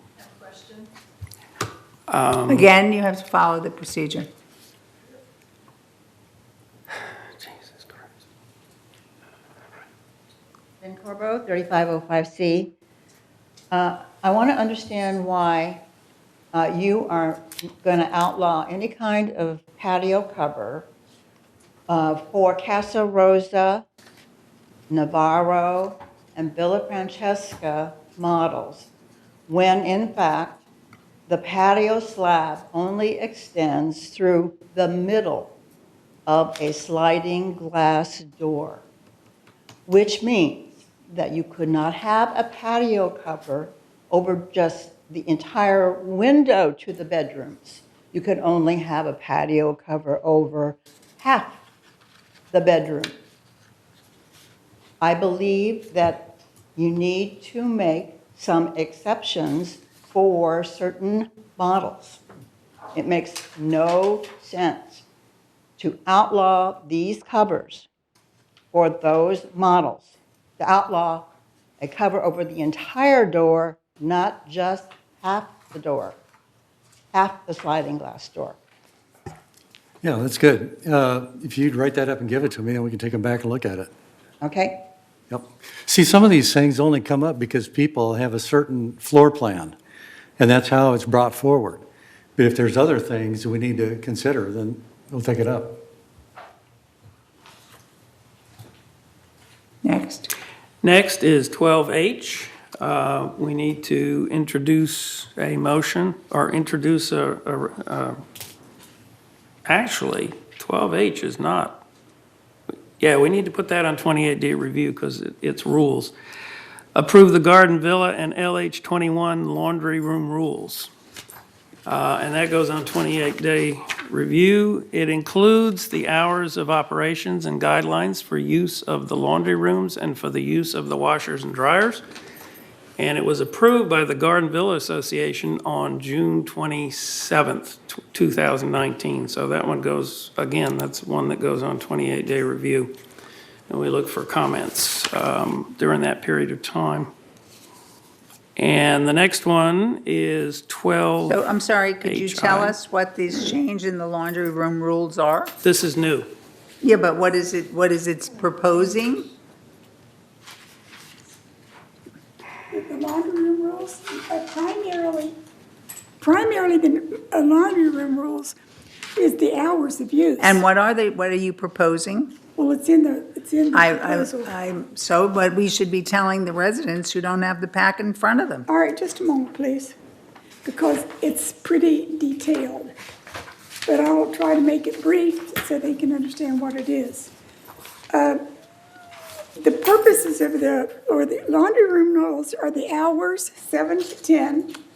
This is item 12H, page 3 of 5, Rosemary. And the washers and dryer cycle has to be finished by 10 p.m. Laundry room doors may not have locks on them. The laundry rooms are for the exclusive use of building residents only. They are to be used only by the residents of the floor on which the laundry room is located. With these exceptions, if a washer or dryer is out of order, residents may use the washer or dryer on another floor until the washer or dryer on their floor is repaired. If all the washers and dryers are in the use on your floor and they are not in use on another floor, keep washer doors open when not in use, turn the dryers to the off position when finished, and clean the lint traps. Do not overload machines. Machines will stop mid-cycle if there are too many articles in them. Machines may not be large enough for most bedspreads, quilts, and rugs. Do not wash or dry pet blankets or rugs in the washer and dryer. They will clog the machines and leave residue that will affect other users of the machines. And do not wash or dry tennis shoes. And then we have a procedure. Repair services are requested by residents by calling the Resident Services Department. THRS policy is to avoid having any machine out of use more than 24 hours. If a machine cannot be repaired within 24 hours, the unusable machine will be removed and a loaner machine will be installed in its place within 24 hours of notice that it is unusable. And does this change for the weekend though? Like No. for example, if a machine broke on a Friday afternoon. Oh, that's a good example. I think that this thing needs a little clarification there. Yeah, in there. you're absolutely And right. I know For the weekends. that staff is totally working on that. We can't say the washer or the dryer is broken because the part's on order and it'll be fixed in 10 days. That doesn't exist. They will always have a machine to bring in. So they're committed to that. But I think if we could address on this procedure. Yes. What happens on like a Friday or something like that, Right. or on the weekend, because I don't think we're going to be doing that. Yeah, Then. we can't, well, we have to have an exception. Right, for the right, weekends. and that's it. Okay, thank you very much. Thank you. So could we fix that for the 28 days? Thanks. Thanks, Lynn. Thank you, Lynn. The next one may require your reading as well. Again, on 28-day review, approve the Garden Villa Recreation Room rules. The main points, rules cover the use and maintenance of all Garden Villa recreation rooms. Currently, each building has its own rules.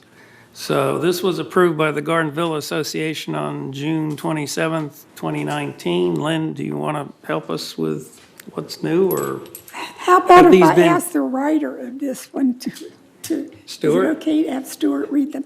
Yes, you can do that. Stuart, can you come and Thank read you. these rules, please? Thank you.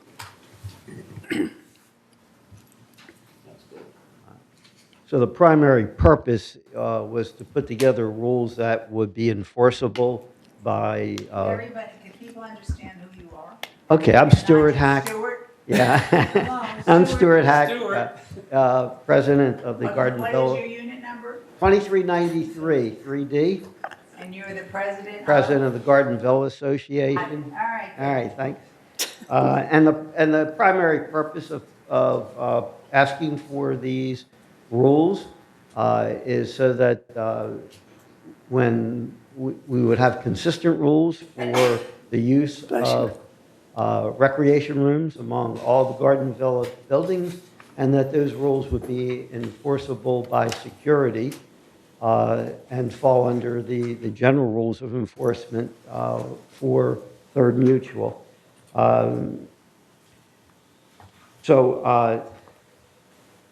We request that the rooms, the rec rooms be used only by residents of the building and by guests of residents, and that a resident must be there while it's being used by guests.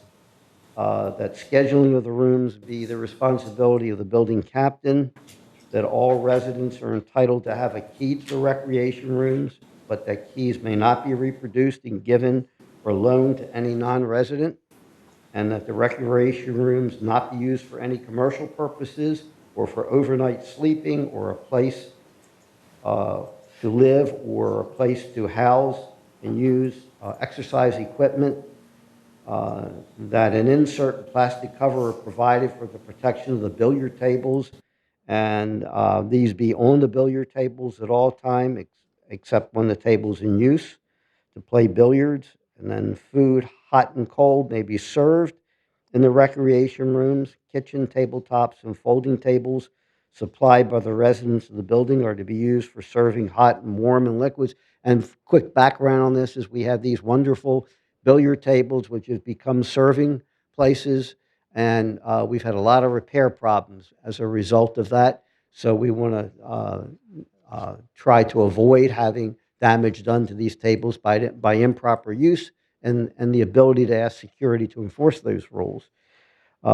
It's the responsibility of residents to use the recreation room, who use it, to avoid staining the carpet, dropping food on the carpet, and in general, that we're putting responsibility on residents to keep their rooms clean, take care of their rooms, so that if we see this happening, we can enforce that.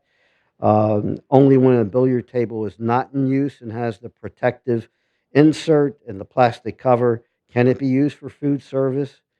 And then we state that there's an extra monthly recreation assessment that we all pay who live in these Garden Villa buildings, and that there was original equipment, including countertops. There's a whole list of original equipment that is replaced by Third Mutual, not by our additional monthly payments. So in general, that we're trying to keep these rooms used properly, operated properly, assign responsibility, and be able to enforce that. I have a question, Stuart. Yeah. Because we had another little issue come up here, so I wasn't paying total attention. No problem. Do we have in our rules that that the building captain or nobody could rent that room out? That's a good point. Because I've heard of that happening. My goodness. So can, That's on 28-day review. so that was just, Ed, you're looking at me with a puzzled face. You'd never heard of that happening? Not on a money basis, no. Oh. The building captains don't rent them out. Well, I've heard of There them. are clubs that have asked to use them. What is the answer to that question? All right, we're in the middle of a resolution right now. So, We have had that problem, so we do need that in here. okay. Of renting them, no rental. And there's also a provision there that the refrigerators can only be used to have food in it that's going to be used that day within 24 hours, so it doesn't become a place for me, for instance, to save up food that I can't fit into my freezer. And this has been a real problem. Okay, that's great. So this is on 28-day? Yes. And the reason why we've gone over it at this meeting is if anybody who lives in these buildings has any comments, they should let Stuart know. Please. So we could update this. Thank you very much. Thank you. Thank you, Stuart. Let's see, we're up to J, 12J. Approve proposed changes to traffic school eligibility. The main points of this approval, main points are that the rules here specify that certain violations, including parking, RV lot parking, and handicap parking, are no longer eligible for traffic school.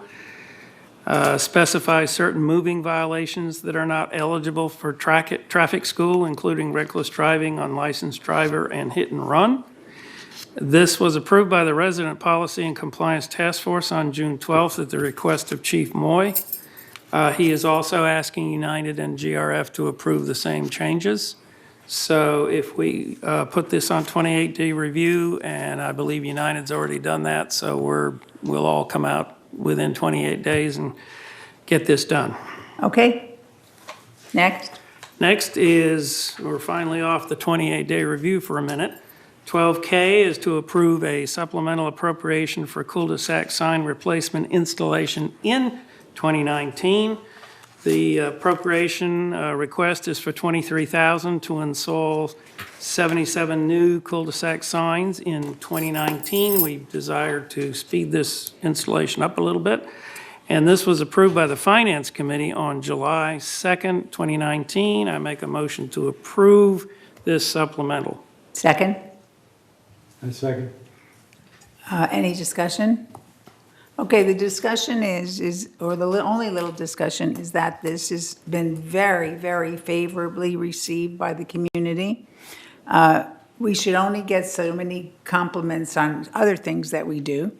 So we said, being that we saved quite a bit of money on some other things that we aren't going to do, we said, let's just get this done this year, so it's done. And then we could say, yippee, that's done. So all we have to do is make sure that we don't have plants growing in front of the sign so you can't see them. But we can vote for this and approve it now. Let's vote electronically. Yes.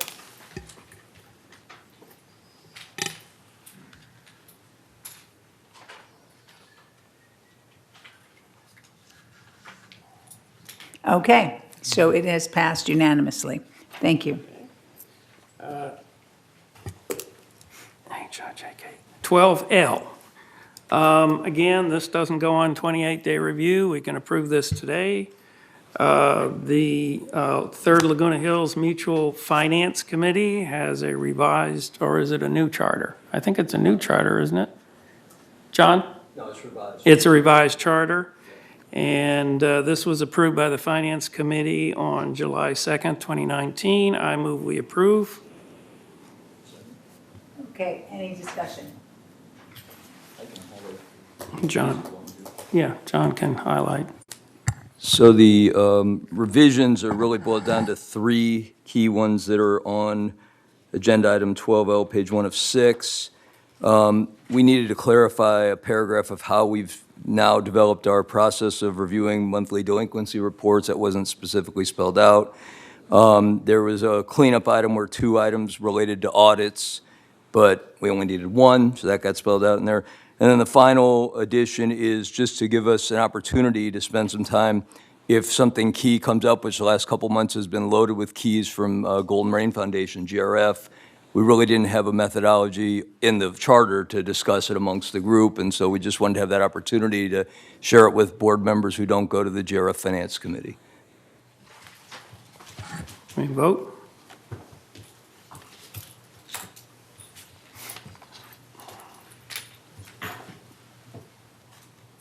Cool.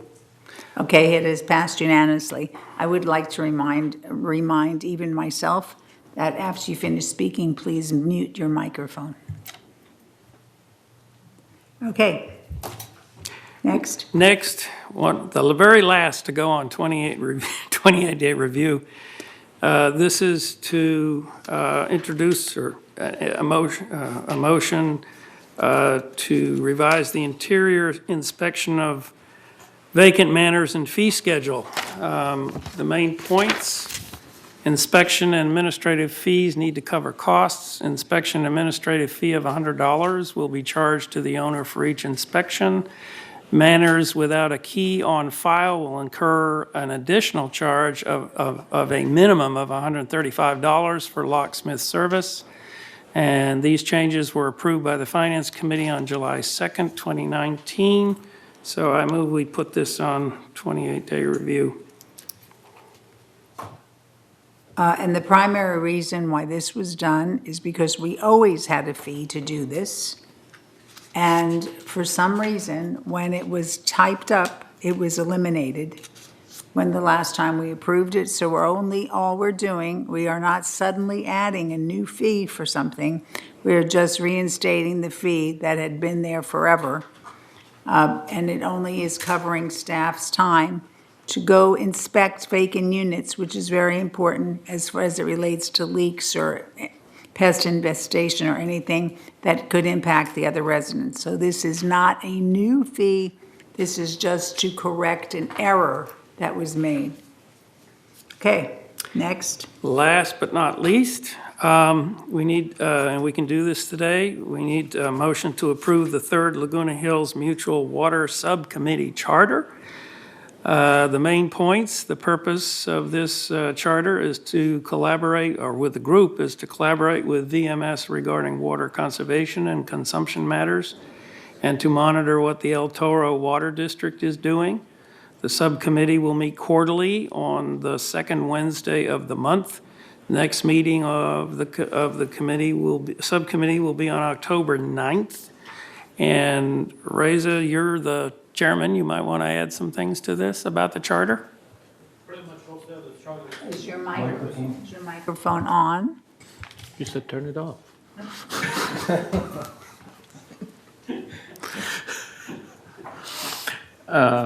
The purpose of charter is to focus the subcommittee on some of the more critical items, such as the interaction with the community, interaction with the El Toro Water, and exchange of information, and find out how best we can do the water conservation in our community in collaboration with both El Toro Water and the members of the community. That's the purpose of the charter was.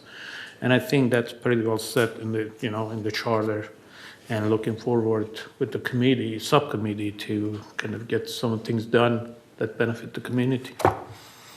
And we thank you very much for sharing this. I know that we're going to work very closely with communication, because a big part of conservation for the residents is education. And we wish that our management team would convince the other boards to recognize the importance of water conservation as part of our future. So we tried, but we didn't get any spirit of cooperation. So if we could We got work some on comments from the United that they're Yeah, interested, so- that they want to participate. I haven't got with the GRF yet to see it. Okay, well, that's great. So I move approval of the charter. I second it. Any more discussion? Okay, all those in favor? We're getting this down to a science. Yeah, moving right along. That's it. Madam President, thank you. Okay. It is now 12:19. Let's see how fast we could finish this up. 11:19. No, I mean 11. I figured I'd really have you rushing. All right, and now it's 11:19. So go ahead, John, you have 1 minute. No, Okay. I'm kidding. Report of the Finance Committee, Director Pearlstone. Thank you, Madam Who is doing Chair. an excellent job in his new position. Well, thank you for that as well. I'm going to go through the finances through May 31st, and you can follow along if you have the packet. Agenda item 13A1, page 1 of 10. We're also going to go ahead and put the slides up. So if we can get slide 1 showing, I'll start reviewing the key numbers. This slide, I'm trying to name in my mind so you know what you're looking at. This is kind of the big picture, all of our funds, both reserve and operations. You can see through May, we had assessment revenue of $13,428,000. Non-assessment revenue, which is broken down in a moment here if you wonder what we're also generating revenue on, of $1,034,000. Adds up to total revenue of $14,462. And then the expenses through May, $12,212,000 for a net positive revenue of $2.25 million. So again, that went kind of as expected so far this year, and we're pretty happy about that. No surprises. It's a good opportunity to let us work harder on the budget for next year. The next slide, if we go to slide 2, this is the part of the bigger picture. We covered everything in the first slide. This slide just focuses on operations, so it leaves out reserve revenues, which we bring back to compare to the budget later. But if you just want to see how things are going in day-to-day operations, the assessment revenue related to operations, $7.82 million.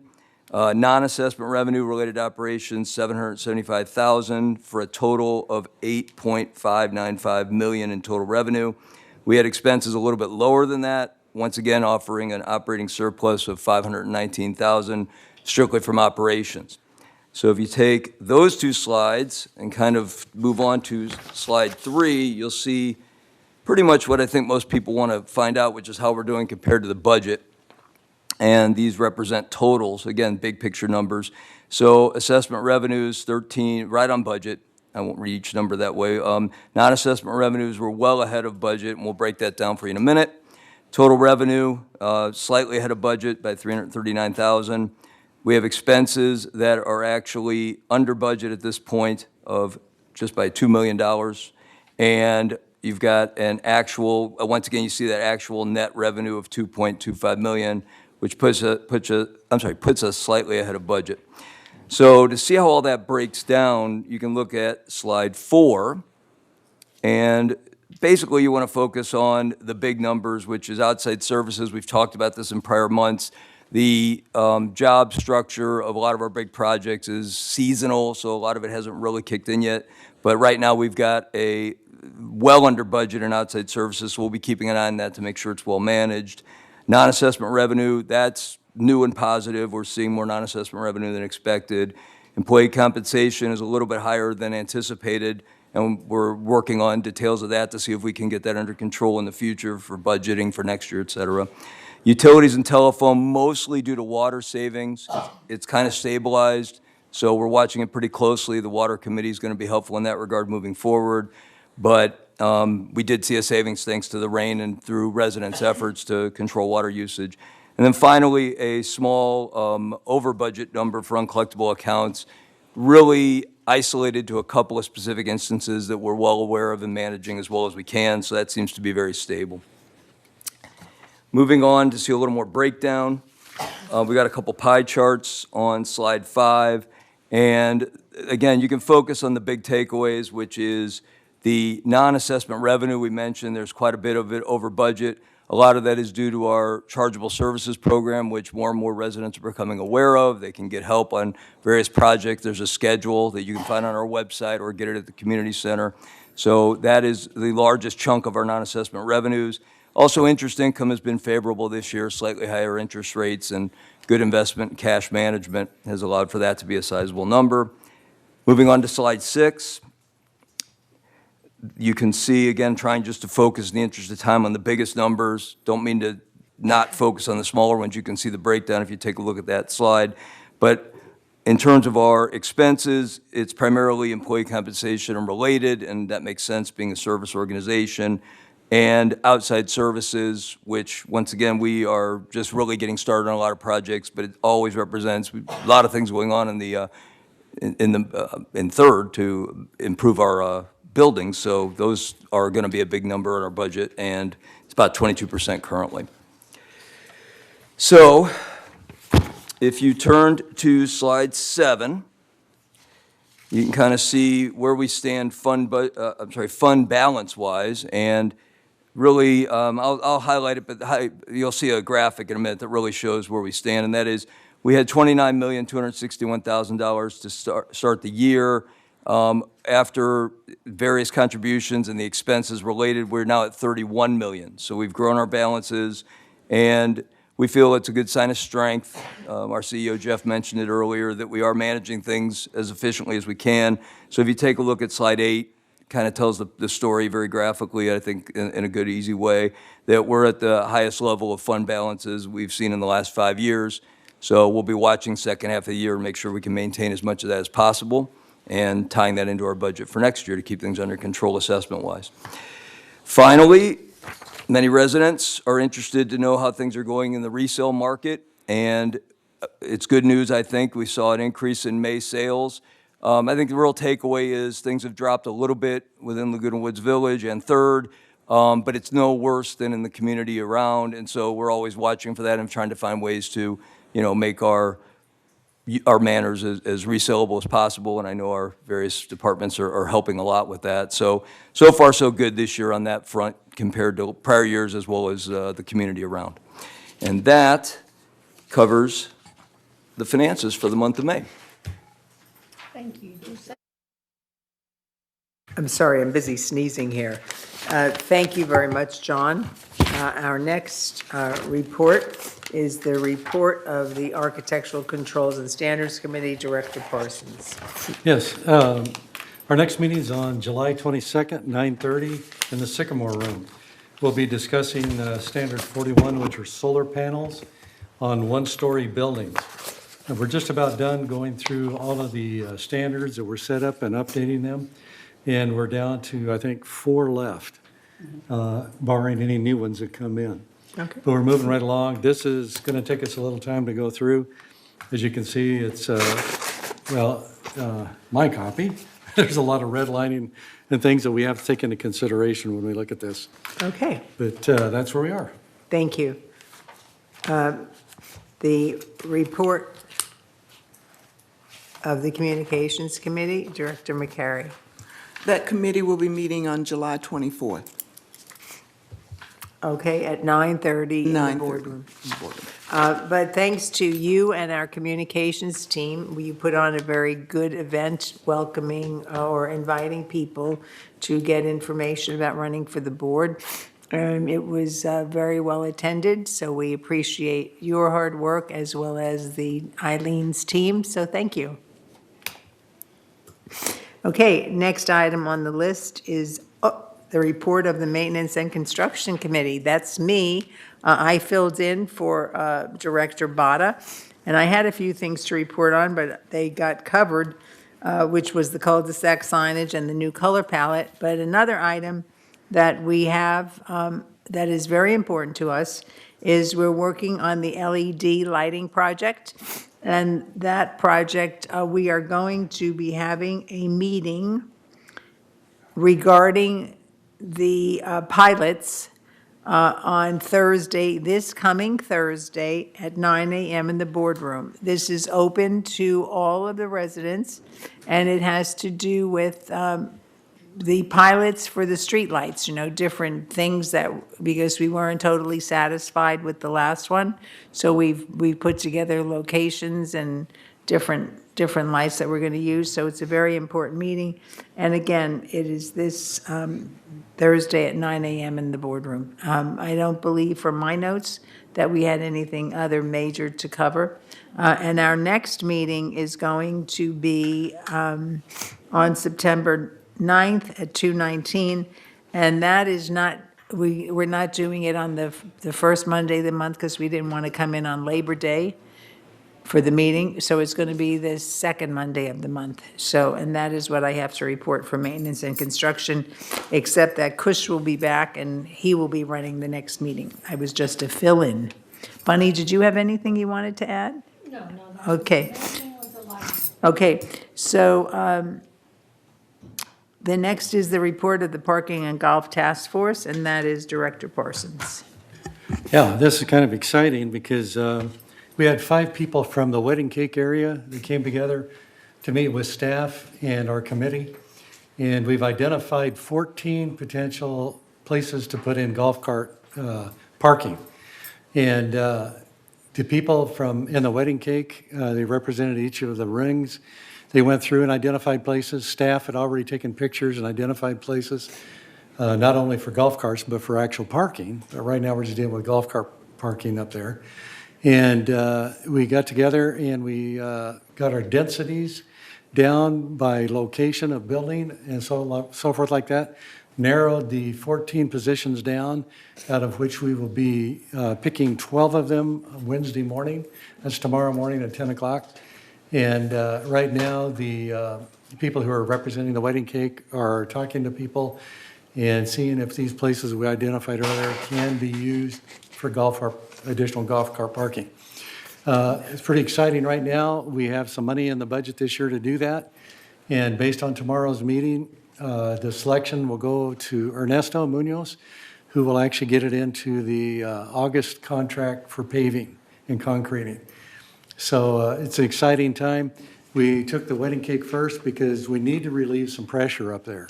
The parking is just absolutely horrendous. So I look forward to that task force continuing on, maybe up to a couple years, identifying things, coming up with policies that will fit that area, and once again, relieve pressure and help the people out a little bit. So that's really exciting to me right now. What time is the meeting tomorrow? 10 o'clock. I have 8:30 to 9:30. Oh, I'm sorry, 8:30, 8:30. That was the last one. It was at 10 o'clock. This is at 8:30. It'll only last about an hour. So on the thing, it should say, well, it's, the task force met, in the second, so the next meeting is at 8:30 on July 17th. Right, okay. Report of the Landscape Committee, Director Jarrett. And thank you, Steve. Oh, Wait, and that will wait, be in he's the not Oak done. Room. In the Oak Room. Oak Room. Okay. Next is Director Jarrett. Good morning. The landscape, we had a really nice project going on last week. On Friday, we entertained a lot of the residents, Gate 14 here in the boardroom, on a project, a landscape modernization project that we're going to put in. We're going to install a drought-tolerant landscape plan, and the folks came in and they saw the architectural renderings of the plan that's going to be in place, and we're hoping to get this project done within the next few months. I wanted to tell you that the landscaping is now figuring out cutting the grass every 7 to 9 days. We have a lot of requests that we're still behind on in landscaping. One of the reasons is that we have 5 open positions. It's really difficult right now to hire people, to find the people to hire. So that's one of the reasons we're a little behind in our tickets. Aeration will begin in October, and the slope maintenance contract, which was approximately $600,000, huge project to work on slopes. Some of the people that came to our landscape modernization project Friday for the viewings came in with the idea in mind that we were going to talk about slopes. And slopes is something that needs to be talked about at the landscape meetings. But I want to tell you that the biggest thing we have going on in slopes right now is we have to get rid of the brush in the fire-prone areas. So that'll be the first thing that's going to be worked on in the slope project. So other slopes will be worked on this year. And we're looking forward to getting a lot of the slope work done. But the fire, we have to worry about the fire areas first. Some of the Gate 11 members were there. They were at our last landscape committee meeting, and they have a lot of issues they wanted to talk about. And they thought we needed to tour their area. And our landscape committee, we promised them that we would take a tour of Gate 11 and discuss amongst ourselves what we can do to help make their landscape problems go away. Right now, some of the tree trimming is getting done, but very little compared to next year. We'll have a lot of tree trimming done because we'll have a lot more money. But people ask, how come we're not topping the trees? I get asked that all the time, but we have a policy. We do not top trees. That's not the way you work with trees when you trim them. We're working really closely with the water subcommittee, and we're hoping for great things to come of that because of we need to, our water conservation efforts have to go forward. And so that's why they got this subcommittee charter going, and I know Reese is going to really do a great job with that. I think the staff's doing a good job. Like I said, we're down 5 positions. They are down 5 positions, and they're doing the best they can. The next meeting will be August 1st in the boardroom at 9:30. So a lot of those people with the slope complaints, please come to the landscape meeting. Thank you. Thank you, Lynn. Okay, on to the Water Subcommittee. Director Karimi, do you have anything to add? No, just we met on July 10. We got the charter pretty much finalized, and we got it through the system, and as you approved it today, so we have a new charter. And our next meeting is October 9th. Between now and then, we have a lot of work to do. Thank you. Okay, thank you. Report of Residency Policy Compliance Task Force. Director Brennan. Thank you, Mr. Chairman. The next meeting of this task force will be on July 24th at 2 p.m. in the boardroom. We will be focusing on final tweaks to the leasing policy, and we'll also be looking at a first draft of the co-occupancy policy, and as of today, we'll be looking at smoking prohibition. So hopefully we can do some good work. The co-occupancy study group has met twice, and we've been meeting with staff, and they've done a wonderful job, and I think we've got something that hopefully we can please the task force with. Thank you. Okay, great. And I'll be reporting next on the report of the Village Energy Task Force. Didn't meet last month. Met on July 3rd. Several things were talked about, including street lighting and things throughout the community. Still research being done on that. But next meeting will be September 4th, 1:30 in the boardroom. One of the things we've been doing, though, is we had some inputs from some folks on like a free energy device that's being tested in a couple places throughout the United States. We've been trying to chase down this. Right now, I'll call it a rumor. Haven't found anything on it yet. A lot of people are looking for that. So if you hear anything on that, if you'd let me know, I'd appreciate that. Also, another rumor was that the electric grid was not buying back any more energy from any private sources. And people have been investigating this and looking into it, making phone calls. That still has to go in the category of a rumor at present, because that's not what's happening currently. But we'll keep our eyes on these things. Once again, if anybody hears anything on this, if they'd let me know personally, I would appreciate it. Okay, I'll turn it back to Chairman DiLorenzo. I got all excited. I thought we were up to a new category called rumors. Yeah. I guess I got like, wow. Okay, we added something new to the agenda. All right, Cheryl always makes sure we stay on top. All right, and so the next is the GRF committee highlights. And remember, only report on your committee if the committee met and there's something significant to report. Okay, so the first one is CAC, and that is Director Carpenter. I thought there were some significant changes or suggestions, and Siobhan touched on it, but I wanted to mention the fact that the changes in renting the clubhouses, that one of the, they wanted to eliminate the establishment of clubs, geared towards minors. I had no clue that we had so many rooms that were rented by people that were establishing clubs for minors. I mean, I was shocked, but I don't have the figure, but it meant that that would free up quite a few of the rooms, in the future. The other thing that they talked about was CBD being sold at the golf store. Yes, and also renting Clubhouse 2 Annex open space, which would, the person that rents would be responsible for all of the setup and furniture. And they also did an emeritus survey, and there is a task force, which I am on, that will evaluate all that data and basically come back with some recommendations. And since I am all for emeritus classes, I made sure I was on that task force, so.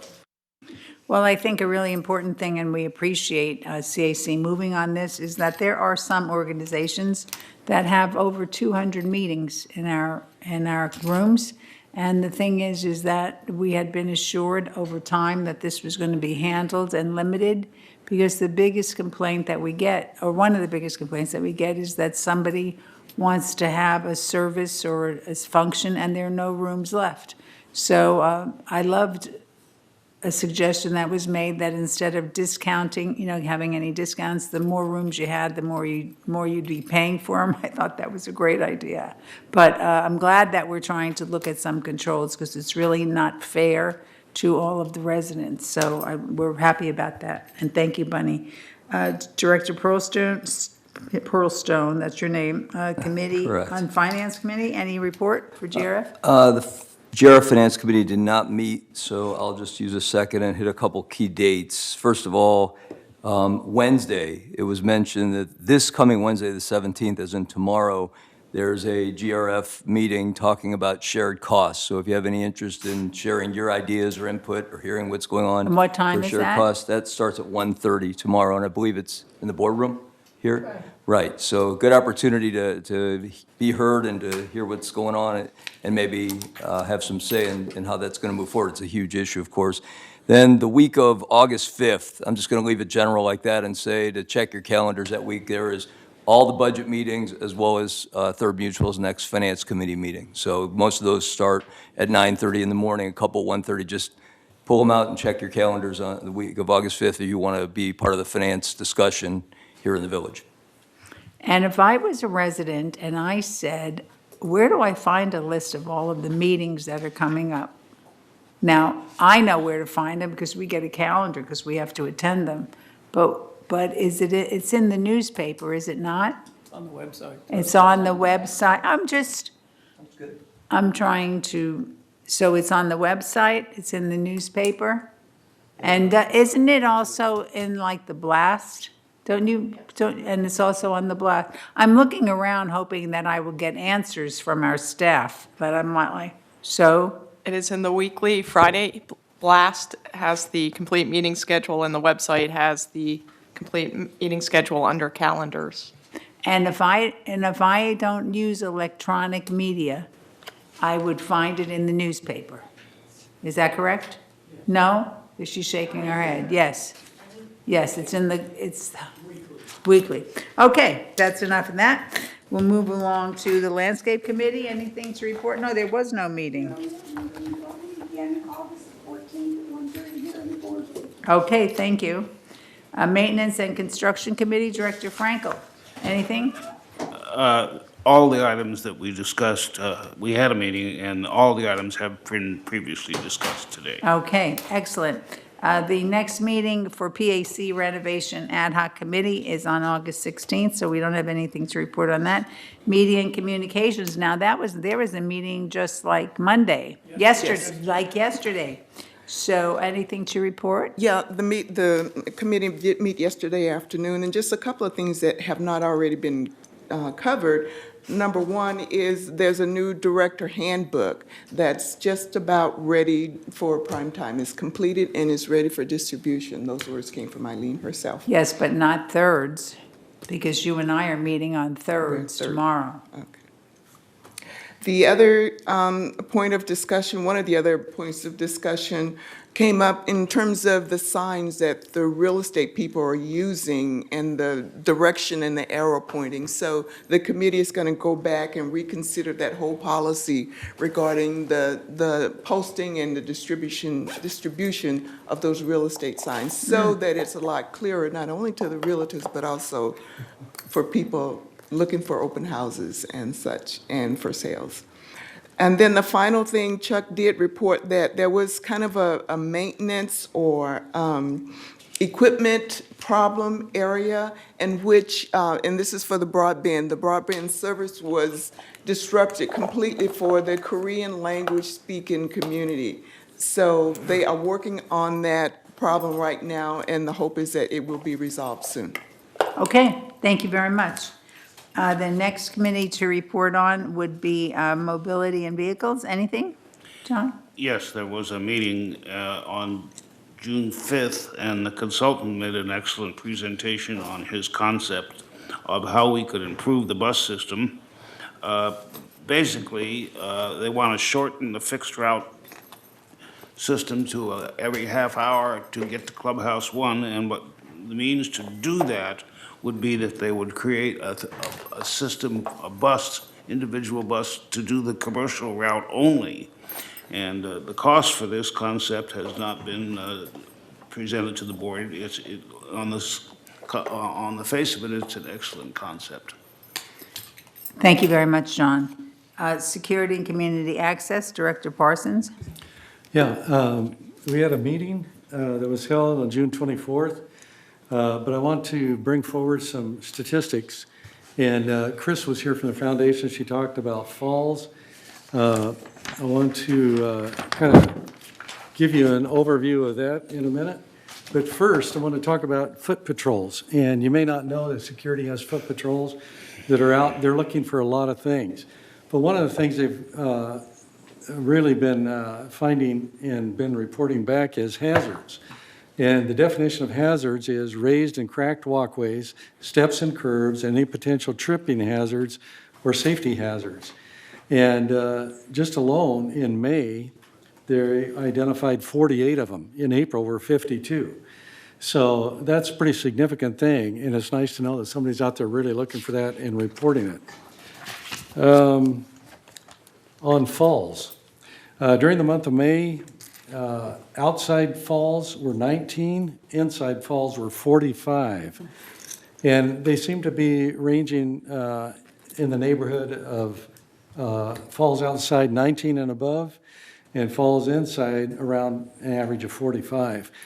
But I applaud the foundation for taking this on and trying to teach people about how to control your balance as well as falling, and really putting emphasis on that. Some other things I want to bring up, and a lot of people may not know this, but there are different categories of speeding. One is 11 to 15 miles an hour over the speed limit, which in most places is 25 in here. During the month of May alone, in gates 7 through 10, there were 35. And so far at all the gates this year, we had 277. Those in excess of 16 miles per hour, there were 3 of them. Year-to-date, 47 for gates 7 through 10. Gate 14 is doing superbly at 0 in both categories. That's us.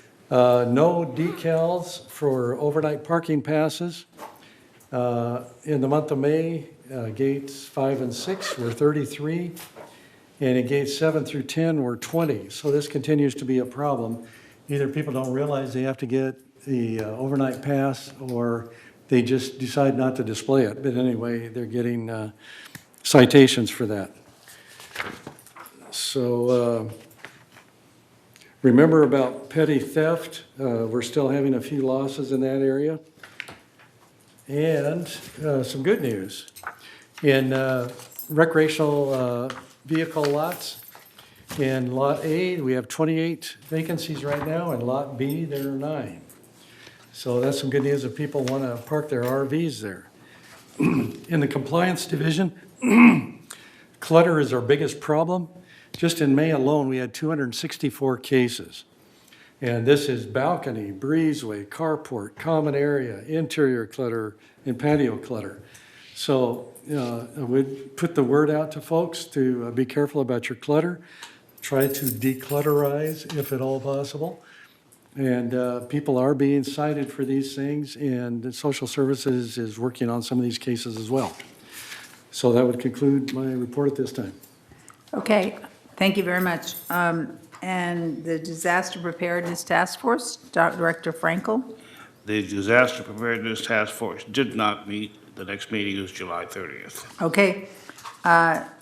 Any report on the Laguna Woods Village traffic hearings? Yes, there were 27 violations that were heard, 8 decal, 5 registration, 4 parking, 3 golf cart, didn't pay their charging fee, 3 stop signs, 2 speeding. Of the 27 violations, 5 were found not guilty. Thank you very much. We did ask, and I'll bring this up to you, Siobhan, because you're so involved in this. We need to do something, really take a hard look at the people who are not paying their charging fees for their golf carts, because there has to be something more that can be done than having a hearing in July. I mean, you're supposed to pay in January, so here they are. So what could be done? And suddenly we had like so many, and thank you, Steve. But there's got to be some different procedure in there, because it's just really not fair to the other residents. But I don't know logically or safety-wise what can be done to fix that. But it just doesn't make sense to us. And there were quite a number of them. All right, so at this point, we have a number of items on the future agenda, but we don't have to go over that. Do we have any comments? So Siobhan, anything? Okay. Well, we didn't give you enough new things to do then today. Director McCary? No, thank you. Director Karimi? Earlier, we had the animal control talk about the wild animals. I just want to make a comment about who to contact. If there are bees issue in the trees, that's landscaping issue. If there are bees in the building, that's M&C issue. So people have to call the resident services.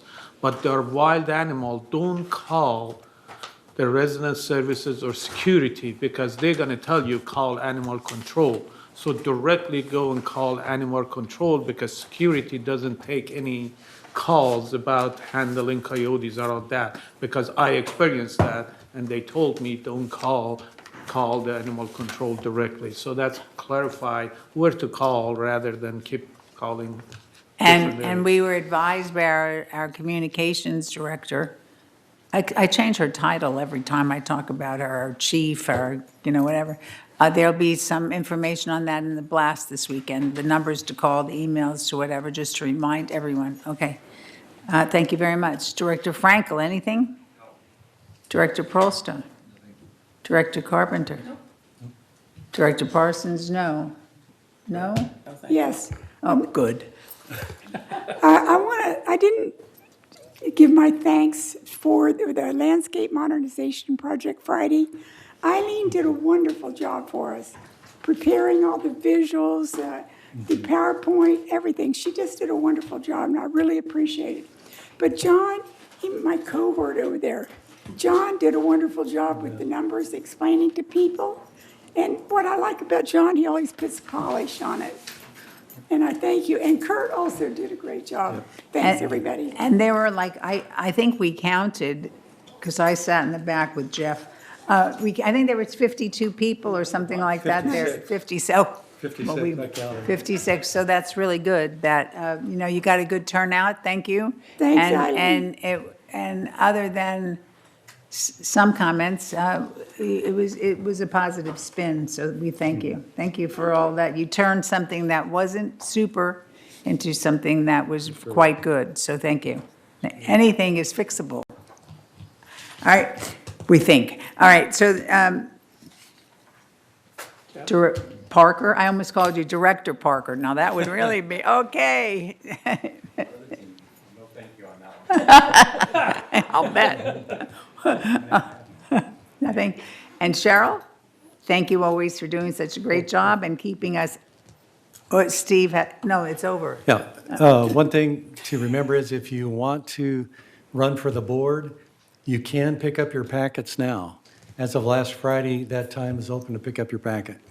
So, and you just go to the reception desk down, and they will take care of it for you.